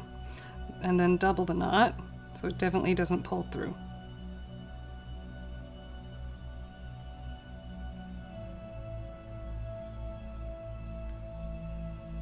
There we are, and it's through. Okay, we're gonna start at the bottom and work our way to the top. And in this particular case, we're not gonna be able to hide the stitch, which is one of the reasons I top stitch everything. So, you know, there's that. I'm gonna do the same thing with the loop-de-loop I did on over there, which I didn't do on the other side, and that's gonna bug me, so I'm gonna eventually do that. It's the final countdown. It is, and we've got this deeply ominous kind of spooky music going. This probably doesn't bode well for me. Or is it the victory music? Is this victory music? Like when I go get my award for sewing the fastest and bestest? Okay. We're gonna sew this in. And we're doing like 1, 2, 3, 4, 5 pieces of fabric again, so I'm not sure that the wiggle sewing method is gonna work. And then sometimes we'll be sewing through like 5 pieces of fabric and an elastic. So I'm really, really not sure I'm gonna be able to wiggle this. Come on, 5 minutes. I gotta sew this in 5 minutes. Watch, I'm not gonna double stitch this. I'll do it like after you guys are gone. So that I can say I did it in the time. Okay, come on. Look, I'm doing it. I'm doing it. Do you believe in me? Let's see. You know, Tinkerbell has claps, right? You have to clap for Tinkerbell, for fairies. What do you do for Amber Nicole? I don't know. Throw paint. That's what it is. To keep me alive and help me win, you throw paint. At anyone, anything, you throw paint. Or glitter. No, paint. You have to throw paint. Come on. I can do it. I can do it. Come on. 5 minutes of sewing. Notice I'm not doubling back on the elastic either. Okay, we can get rid of that pin. Get it out of the way. Probably get rid of that pin. Get it out of the way. Cool. Alright, let's try to wiggle sew now that we're through the elastic. It's not going to go well. It's going to be a giant stitch.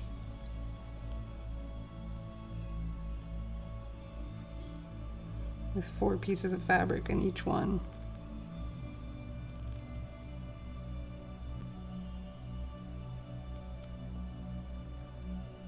The wiggle stitch. Come on. Go. Go. Okay, the friction is strong with this one. Ugh. Friction is very strong. Throwing paint, yes. Throwing paint. Pulling that needle through, come on. Stabbing it through somewhere it doesn't belong. Cool. Alright. Alright. Almost halfway. We're like 1/3-ish. Wiggle stitch.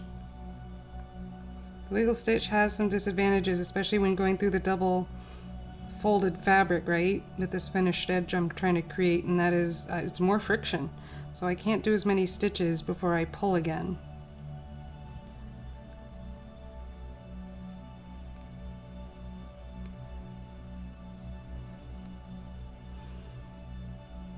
Okay, let's do it.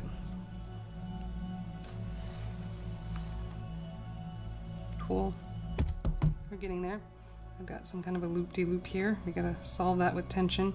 Figure out which one of the threads. There we go. That went smoother than I anticipated. Ow! Ah, 3 sticks. 3 sticks.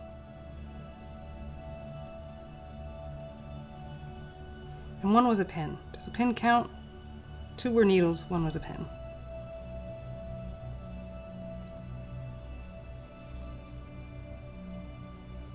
We can do it.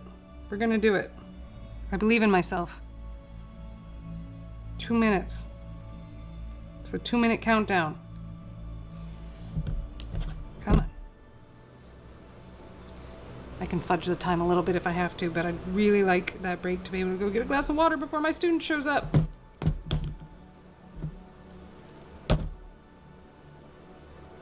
It's not bad at all. I hope we got a wiggle again. There we are. All right, we have a few more wiggle stitches that I can probably get in, and then I've got to go to the back and forth stitching to get through the elastic.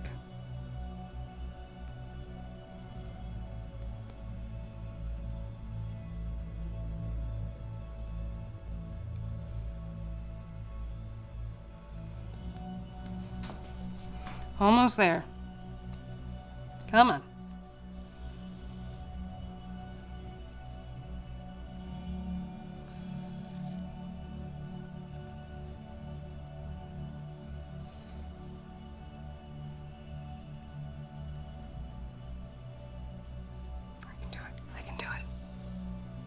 Gonna work.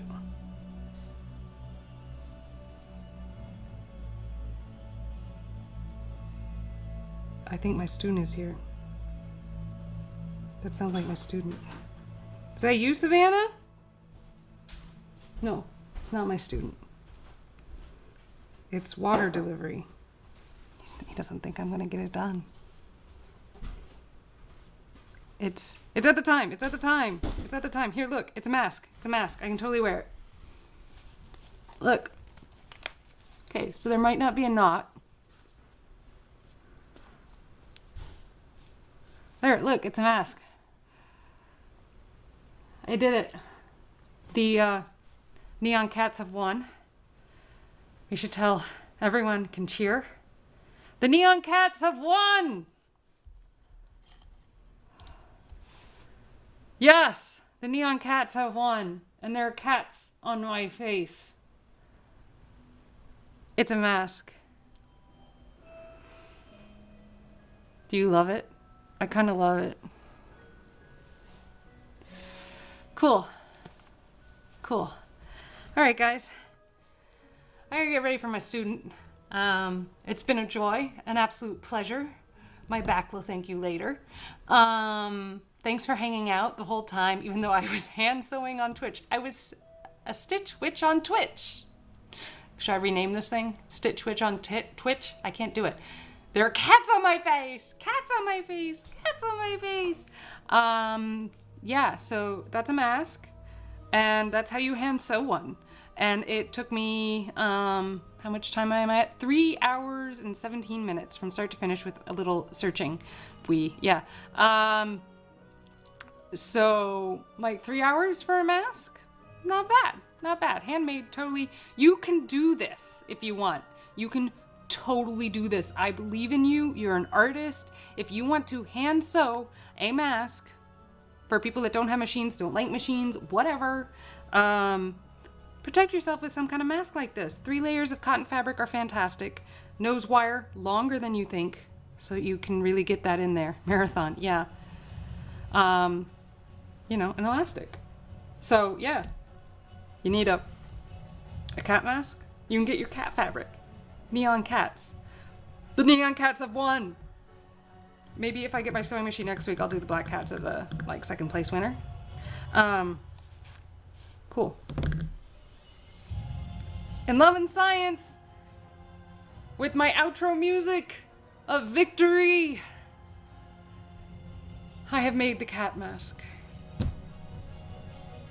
In Love and Science, go make yourself one.